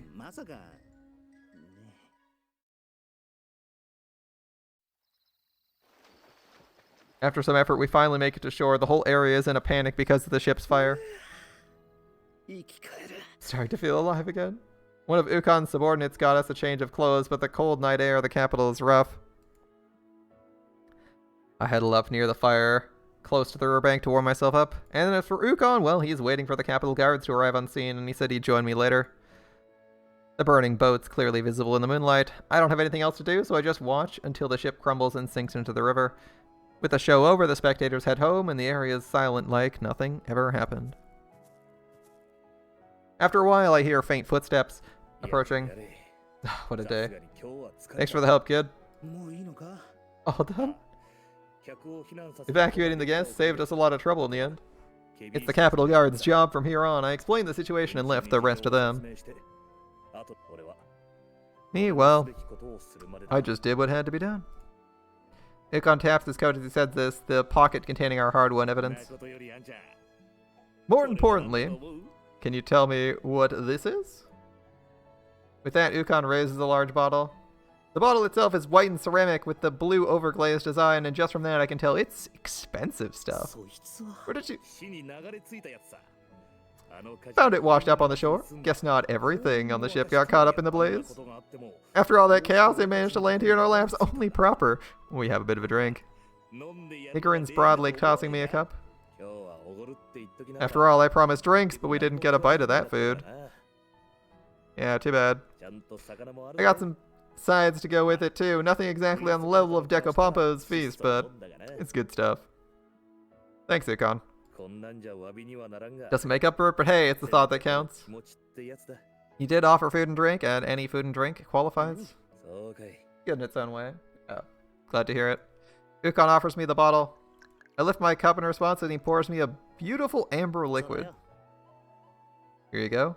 I take the bottle next and offer it to Ukon. Well, in any case, cheers. The clinking of the two cups echoes with a strange serenity throughout the still night. It sounds lovely. We both finish our drinks and let out sighs of satisfaction. Some good-ass stuff. Damn good. I'm not a fan of his decor, but you're right about his food and drink. I gotta worry about my wallet when I drink. This fat ass just chugs all this quality stuff? Damn. It's a cruel world we live in. Oh, what are you? Congratulations, dude. Look at that, kid. The moon's filled up just right tonight. Drinking, enjoying the moonlight like this with a friend, I'd say it's a real luxury, wouldn't you? Ukon gazes up fondly at a perfect half moon. It's almost like one of our cups. Shame it's not a full moon, but after a few days we'll see it in all its brilliance.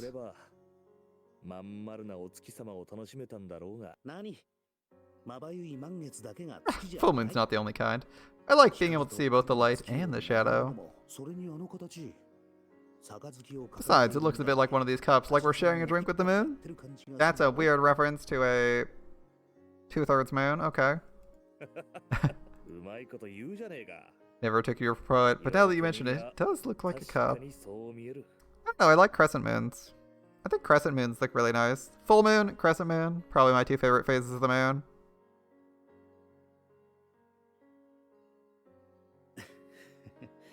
Light and darkness. Like a certain someone I know. He's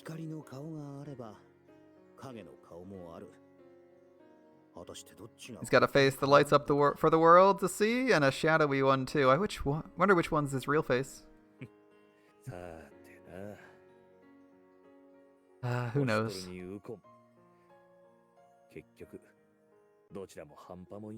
Who knows? Ashtor and Ukon? No, neither of them are whole people, not on their own. I guess so.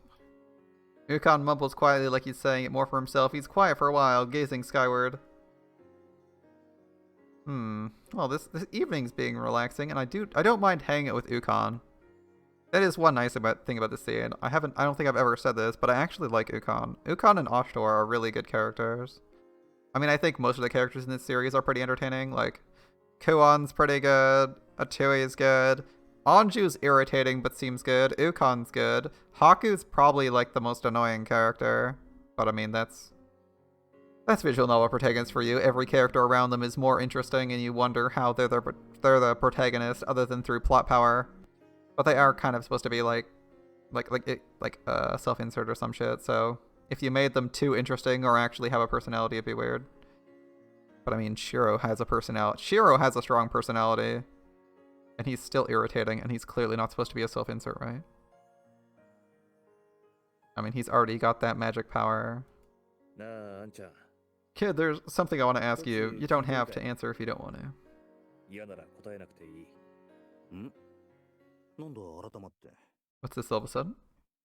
記憶がねえっていうのはどういう感じなんだ？ What's it like to have no memories of your past? Do you ever want them back? Oh.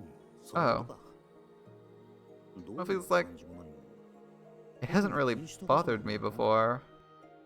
Wanting my memories back? I mean, I'm satisfied with how life is without them. The memories I get back may not be good ones, you know? Yeah, sometimes it's better if you're enjoying your life to just not worry about the past. I can understand that. Why uncover the past if the past is filled with pain? Better to just take the life you're living now. Sometimes it's better than just rolling the dice on something else. Right? You usually only are down to take random stuff if you feel like anything could be better than your present circumstances. Because I'd get an answer like that from you. I mean, our character's had dreams about his past all over the place, and he doesn't seem to care about his past. So.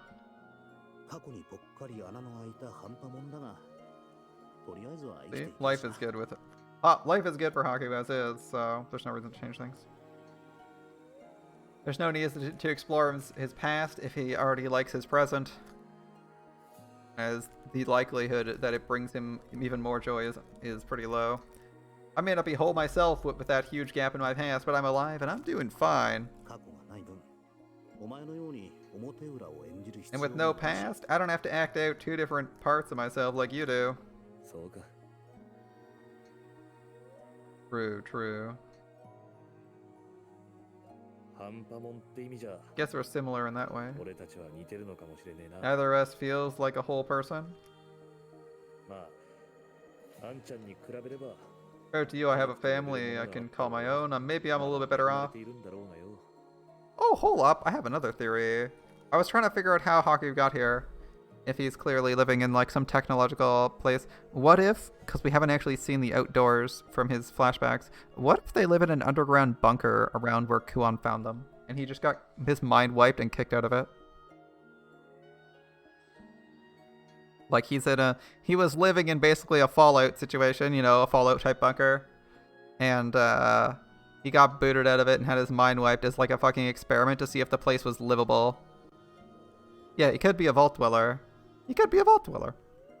So I was thinking, well, okay, did he randomly get portaled? There's an option there, is that his friend was inviting him for an experiment, and the experiment is that he could also be in a video game, because, I mean, there's a couple weird oddities, like, why is one of the characters, why is the aide to the princess, or why is the aide to the king look exactly like his sister?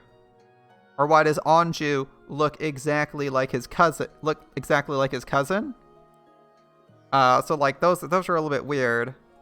Make me think that maybe there's some connection to his past, like he's in a video game or some shit. But the alternative is that he's also he could be a vault dweller. Like, it's weird that they have faces. Maybe it's because his mind is filling the blanks with people he met, but like the two people there are people whose faces he saw before he met Hakuno, or whatever her name is. So it doesn't seem like he's filling it with Hakuno and transposing her face onto his sister's face because he forgot her face. Compared to you, I have a family I can call my own. Maybe I'm a little better off. Ukon pensively stares into the distance, drinking from his cup in silence. But I just thought that popped in my head. I was like, wait a minute, that's possible. Could be a vault dweller situation. You ever feel afraid about not having anything to fall back on?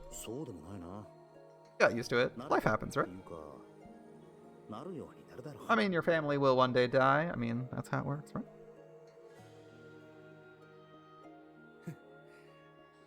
I envy you for that attitude.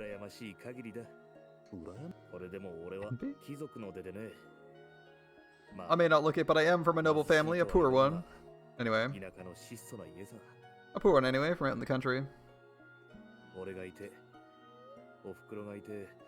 There was me, my mom, Nekone, my dad. He was strict but kind. Spent all his time with the people, understood them, my hero. I trained myself so I could be like him, studying, cramming my brains out, working hard. It never felt tough to me. All I felt was pride. I chased his legacy all the way to the capital. But after a bunch of coincidences, I'm guard at the right. Like I told you, I found out there were more and more things Oshtar just couldn't do. That's why you started playing the part of Ukon. I remember you talking about this, yep. I don't have anything to say to that, because that's exactly what I was going to say. It was embarrassing at first, but I realized Ukon was closer to my image of my dad.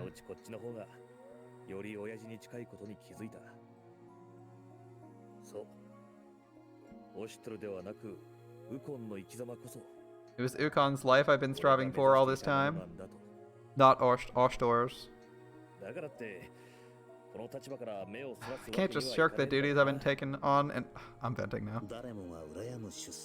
A classic rags to riches story, except you just see it as a bunch of coincidences. It's kind of ironic. With you around though, I'm actually enjoying myself. Pizza, damn. Give me a slice of that pizza, my dude. Where'd that one come from? Moving along, things might have gone public and made a mess. Thanks to you, it's settled, neat and tidy. It just got me thinking.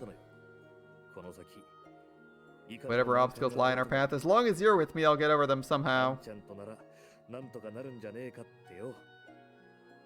Is that a death leg, Ukon? Don't give me death legs for Ukon. So what, you're saying you're gonna drag me on more crazy planes like today?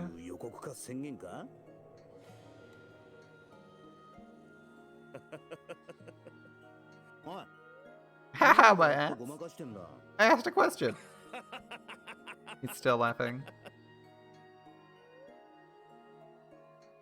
And while we talk together like this, laughing and drinking, we just keep going and going until sunrise.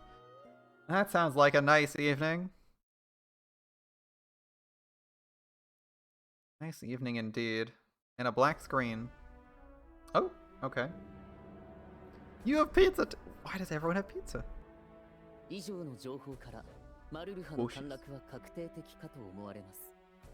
From what information we may have, it may be safe to say that Maruruha has fallen. Most regrettable. Oh, sorry. Maruruha has fallen? Come again? Is that one of our countries or one of our cities? I'm not quite sure. 5 a.m. pizza? 5 a.m. pizza is the best pizza, my dude. Get some pizza from the fridge, you reheat it.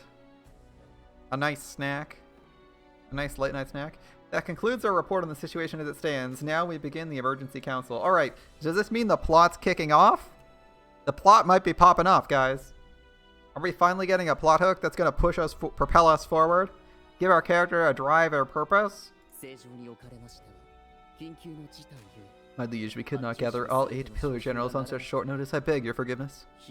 I mean, if we're being invaded, we should at least have one general in the field, stalling, trying to buy us some time while the other 7 come up with a plan. Have my pardon. Thank you for your haste and understanding.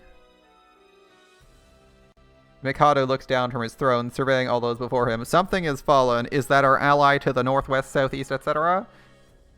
Is that one of our own kingdoms? Is that a city? I don't quite know or recall. It was probably specified. It might have been a regional capital. So Maruha has fallen to Uzurusha. So Uzurusha is going to be our enemy, presumably? Wushis, the Pillar General. Yep. Welcome back, Wushis. I don't think anyone would forget that. If all proceeds as predicted, Uzurusha will doubtlessly progress onward with their invasion. They're invading. Is that one of our regions or a neighbor? They're well supplied. I'm led to believe they have a vast army at their command. Okay.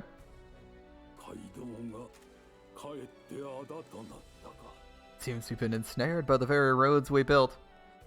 Shouldn't your empire be maintaining its borders?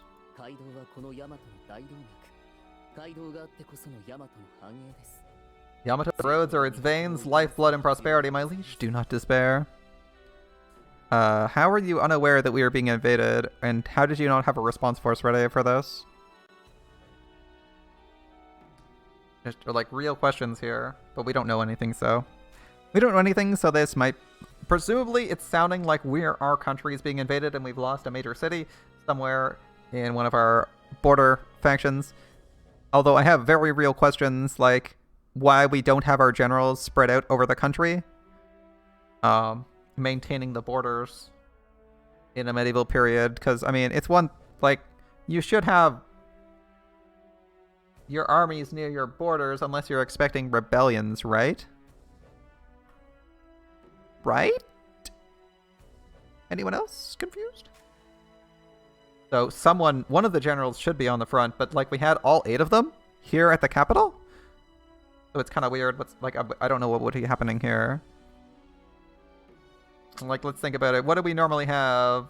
Protection near major cities, protection near the borders, and presumably have an intelligence network telling us what's going on. Woshi seems to have predicted this is what happens, so it's not like it's a complete surprise. So why were all 8 of our generals in the capital as of like 5 minutes ago if we thought we were going to be invaded? That seems like a really dumb choice. It should have been like, oh yeah, one of them couldn't make it because they were off like making sure we weren't getting fucked by the other guy, but whatever. It seems like we're not like the Roman Empire who's dependent on continuous expansion to survive as an empire, so our empire could theoretically last longer, though it seems like it's only going to last 1 generation at this rate. How bad are things? He doesn't seem particularly concerned.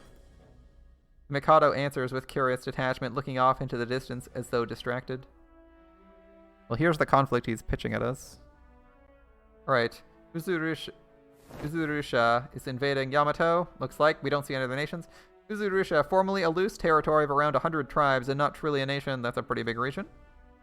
Because the majority of the tribes were nomads traveling in search of arable land. However, the arid climates of Uzurusha did not provide much fertile soil. The tribes often warred among themselves, battling to control what little land could be cultivated. Burdened with famine and poverty, they longed for the lush soils of Yamato, soil they needed to survive. At times, raiding parties would pillage the people of Yamato, who grew to see them as barbarians. Despite the raids, there were very few instances in which Uzurushans clashed with Yamato's military. Their primary goal was obtaining resources. They'd only raid storehouses or take harvested crops. Uzurushans knew they'd stand little choice if they drew the brunt of Yamato's ire. This is the capital in the east, I assume, the Blue Dot. However, with the appearance of one man, the situation changed completely. Oh no, it's Genghis Khan. Oh my god, he looks like Genghis Khan too. Or actually, no. Is this Genghis Khan or Guan Yu? It looks like a bit of both. I can't tell if this is supposed to be Guan Yu or Genghis Khan, but it's a bit of both of them. And I mean, his lore is basically Genghis Khan, okay? Gundhurura, a man who united over 100 tribes to create a mighty nation in 1 generation. This man looks 50% Genghis Khan, 50% Guan Yu, and his story is 100% Genghis Khan. Like, oh no, a bunch of random tribes. A bunch of tribes that raid people regularly. Oh, instantly united. It's Genghis Khan, guys. Instantly united into an unstoppable force. But that means we're China. That means we're suddenly now in China's position. You know China loses this fight, right? But Japan's gonna win, right? Japan would have won. Alright.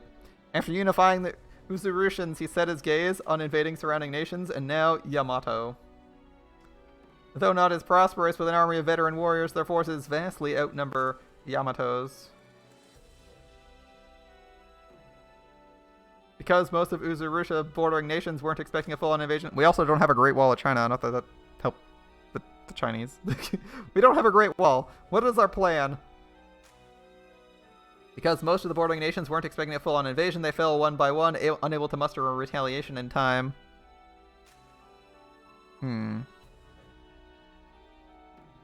Okay. And so if we were seeing our neighbors fall one by one, shouldn't we have had like some military readiness and been like on a footing to defend ourselves? I'm a little bit surprised that all the generals are still in the capital again. If your neighbors are all falling one by one to an invading force and you know who the invading force is, shouldn't you be really anxious about, getting invaded? It's not Odin, it's Guan Yu. Or Genghis Khan. You know, we'll just call him Genghis Khan. His name is like Gundam or something. Although Yamato drove them back, the Uzurushans savored their brief victory and their assaults continued, their ferocity renewed, and the land they took became wastelands with no hope of restoration. Alright. Raiko, other strategic pillar general. Gunduru. The great man who unified the barbarians and raised Uzurusha to nationhood. He's a fool. Yeah, if he's turning everything into a wasteland, he's not very effective. At least Genghis Khan was leaving places sort of better after he took them.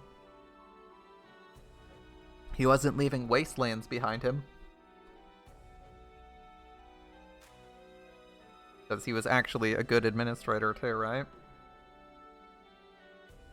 I mean, it's short-lived, but a good administrator, which is one of the upsides of him. As I recall, the Chinese were also I believe the Chinese dynasty was waning in power at the time he invaded anyway. He's a fool. To bear fangs against Yamato, such audacity, does he think he stands a chance of— oh god. Don't say something stupid like that, Raiko. Say what your plan is for victory. Also, we don't have any first-hand evidence that we only have third-person omniscient evidence that he's turning everything into wasteland. Which seems counterproductive if you're looking for resources. He aims to be a jester, let's indulge him and laugh. Are you going to die, Raiko? Is Budget Lelouch gonna get murdered? I feel like they've introduced a villain, which means he's probably gonna kill somebody. To raise the stakes and make shit serious. So I'm trying to figure out who dies. I already kind of guessed that Ukon might go. As we got a death flag and then immediately transition to this scene. I'm guessing a couple of these guys might fight it too. Such disregards unlike you. Underestimating their ability may be your downfall. Humbling indeed, I should be admonished. Perhaps I should reconsider my expectations. You should expect an uphill battle and prepare for the worst. He'll stage his death to come back as a revolutionary. A revolutionary? Yeah, of course. Of course. Your words of caution are, I assure you, duly noted. The Uzurushan is showing signs of organization. Their army is showing signs of organization, as is their chain of command. Rather than relying on sheer force, they are employing sophisticated tactics and strategy. Still, that Genghis Khan. Strategy, you say? The Mikado faintly smiles as though he's heard something amusing. Munachika. Cold smile. Through every defense of the capital, I've taken control of countless battles, and for my merits, I'm one of the 8 pillar generals, guardian of the capital. Yet not once have I seen my liege smile so when facing war. The plight of his suffering people must fill him with rage. The fault is mine for letting the situation escalate, aren't you? If you're the guardian of the capital, you're probably not leaving, so borders are not your dominion. You're like, what the fuck? Okay, if I was known as the defender of the capital, the person who regularly controls battles in the capital region, my army probably isn't expanding our borders or protecting them. It's protecting the capital. At which point, I should be looking at the other generals and being like, why do we have 6 other generals just holding their dicks in their hands while we're being invaded? Surely we had a plan already since we knew that this was coming. I'm curious what they're doing. Are they just like waiting for them to exhaust their resources or expand their supply lines? That could be a plan, right? They let the enemy push into their territory. They do some scorched earth strategies to try and drain their resources while they decide to when they decide to invade. Which, I mean, is like a pretty standard response to an invasion of a large amount of territory. Is you basically just like let your opponent wear themselves out of it, and then you pounce while their supply lines are stretched a little bit thin. That could be what they're planning. The fault's mine for letting the situation escalate to push my leaders to such emotion. Such shame. Reporting. Mikazuchi. What's the meaning of this disruption? You're in the presence of our liege. It's an urgent matter. They've crossed the border. They began their invasion.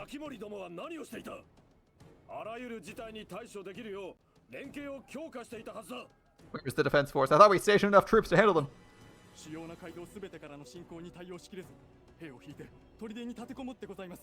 The defenders couldn't counter an assault from all major roads. They remained under siege. Okay, so they're attacking on all fronts and overwhelming the defensive force. All right. Wait, all major roads?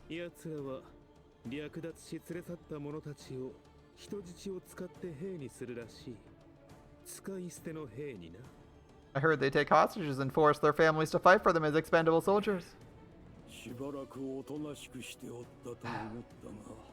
I thought they learned to behave themselves. It appears they have yet to learn their place. Yamato mutters pity in his voice.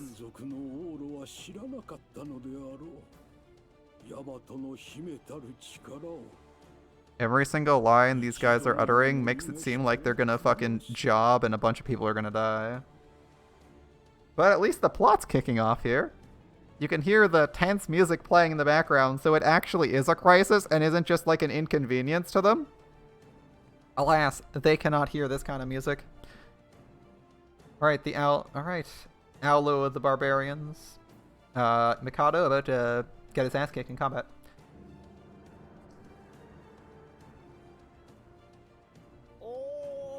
Hey, Liege.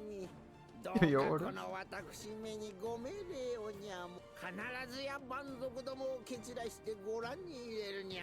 I promise you the barbarians will crumble before my genius and might. Decapompo is probably going to convert to the barbarians in like 5 seconds if he goes to them.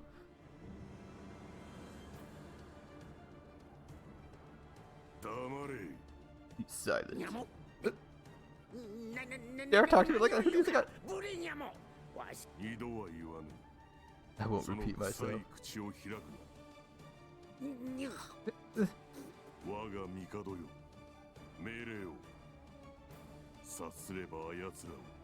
Great, Mikado, we await your orders. You need but give the word and we'll eliminate all opposition. Unnecessary.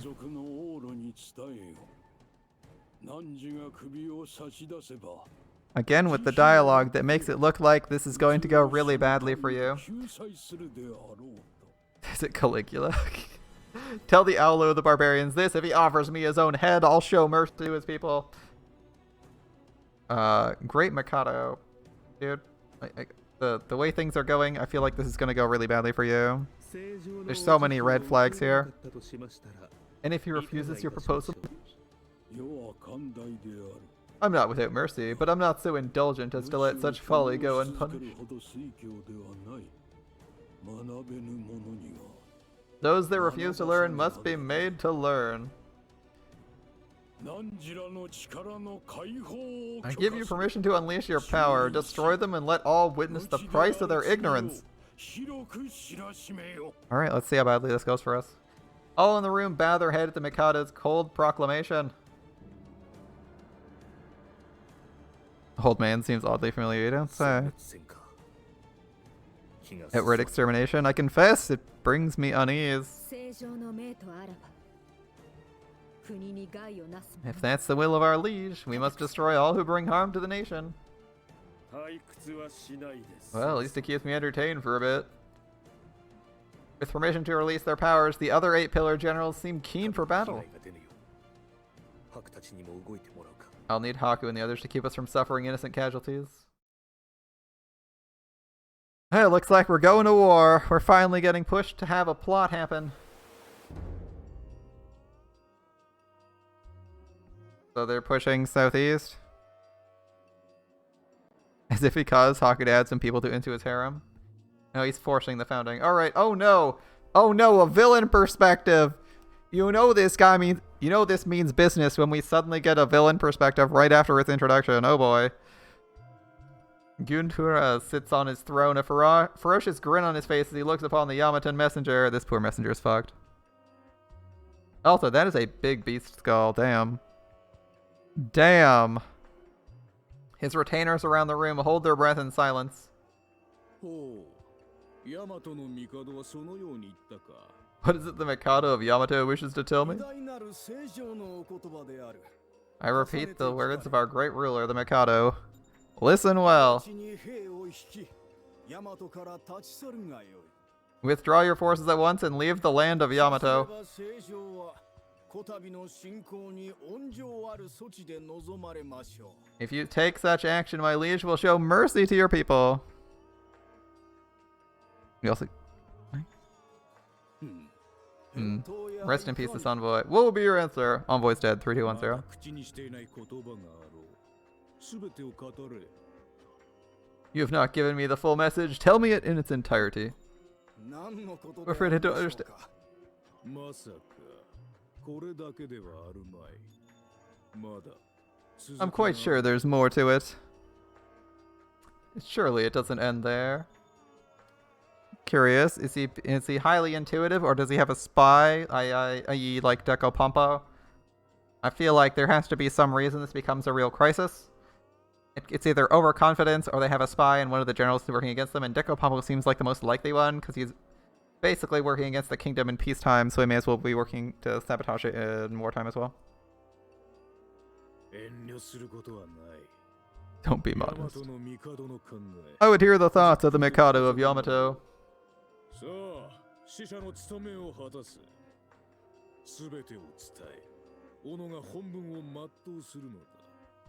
Now fulfill your duty as messenger. Tell me all you have to tell. That is your purpose here, is it not?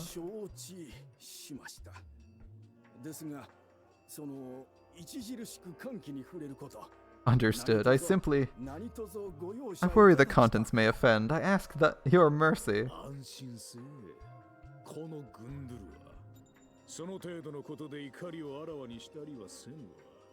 Oh, don't worry. I wouldn't be so uncivilized as to display my anger in public. If you doubt me, I'll gladly swear it on our holy Onkami. Very well, I'll continue.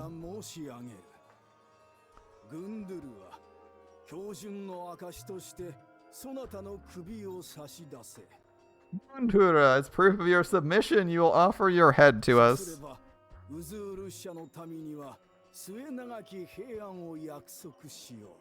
If you do so, the people of Uzurusha will be promised peace and prosperity.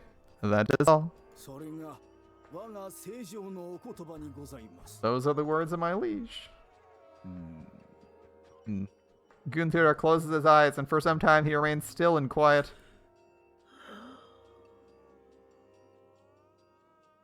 An icy smile envelops the gathering. The messenger holds his breath anxiously, standing before the throne. Alright, the laughter. After a while, a low chuckle escapes Gunthura. So that's what he wishes to tell me.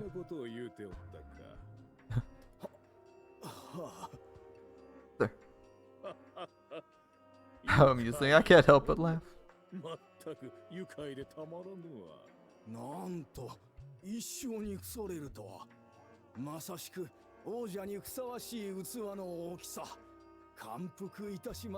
To respond with such a proposal with laughter, your benevolence astounds, sir. How magnanimous.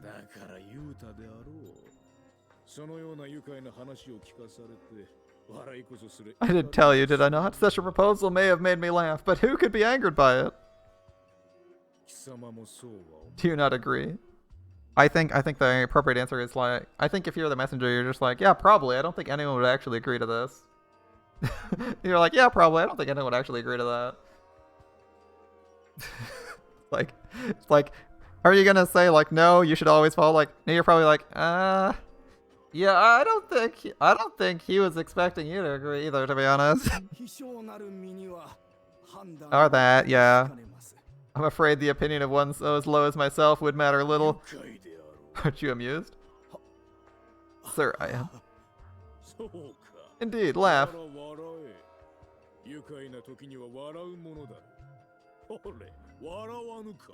It's only natural one should laugh when they hear something amusing. Why do you not laugh? Well, probably because he's gonna die. He's worried he's gonna die in 5 seconds. Or do you not find it amusing?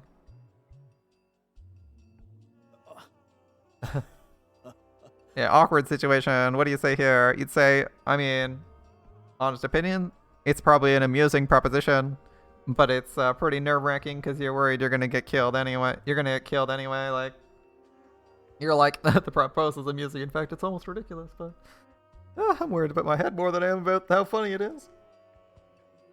That said, this guy's posing as the villain, so I don't know how much nuance there's gonna be for him. Laugh, laugh. Good, more laughter, more.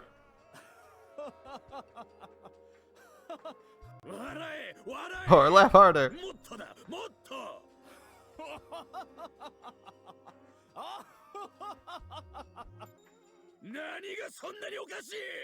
Do you find this funny? Hey, look, he's dead. The messenger's body trembles violently for a moment.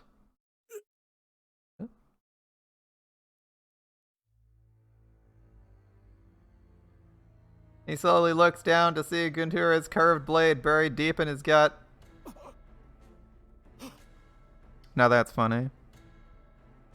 What's wrong? It's hard to laugh.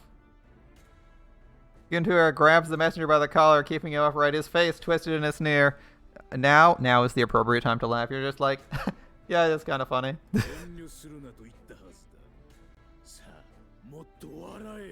I told you not to be so modest. Laugh from the depths of your stomach. Okay.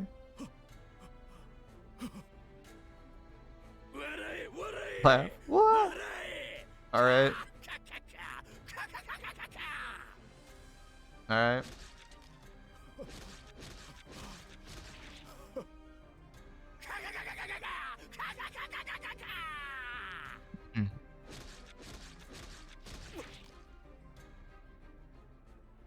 Rest in peace, this poor envoy. I mean, we knew he was dead from the minute he showed up because this is the villain introduction. And this guy does not look like he's the nice kind of guy. Pity. Pity. It'd be interesting to have like a really civilized leader or something like that. Maybe like another isekai protagonist who's like super civilized. That'd be kind of cool. But it looks like he's just 100% villain. So we'll be finding a way to beat him.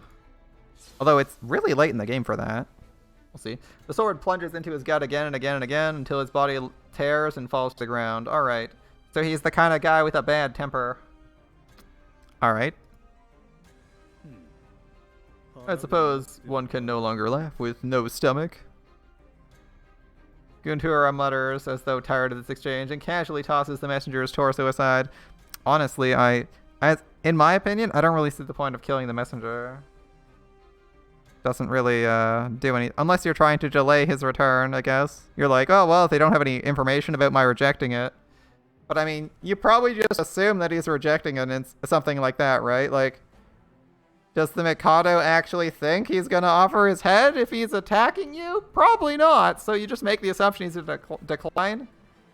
And you use that as, like, use the messenger's death as, like, ammunition for your propaganda when it comes out. So I don't really see the point of killing the messenger all that much. If they deliver like an egregious request like that, you're just like, no, but leave. But, you know, powerful people got a power trip.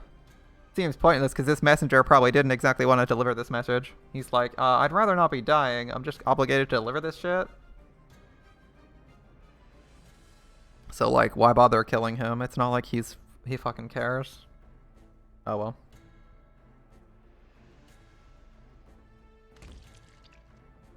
The body hits with a bloody splatter, and blood begins to pool around the man's remains. Having lost interest, Guntura doesn't even waste a second glance on the lifeless meat.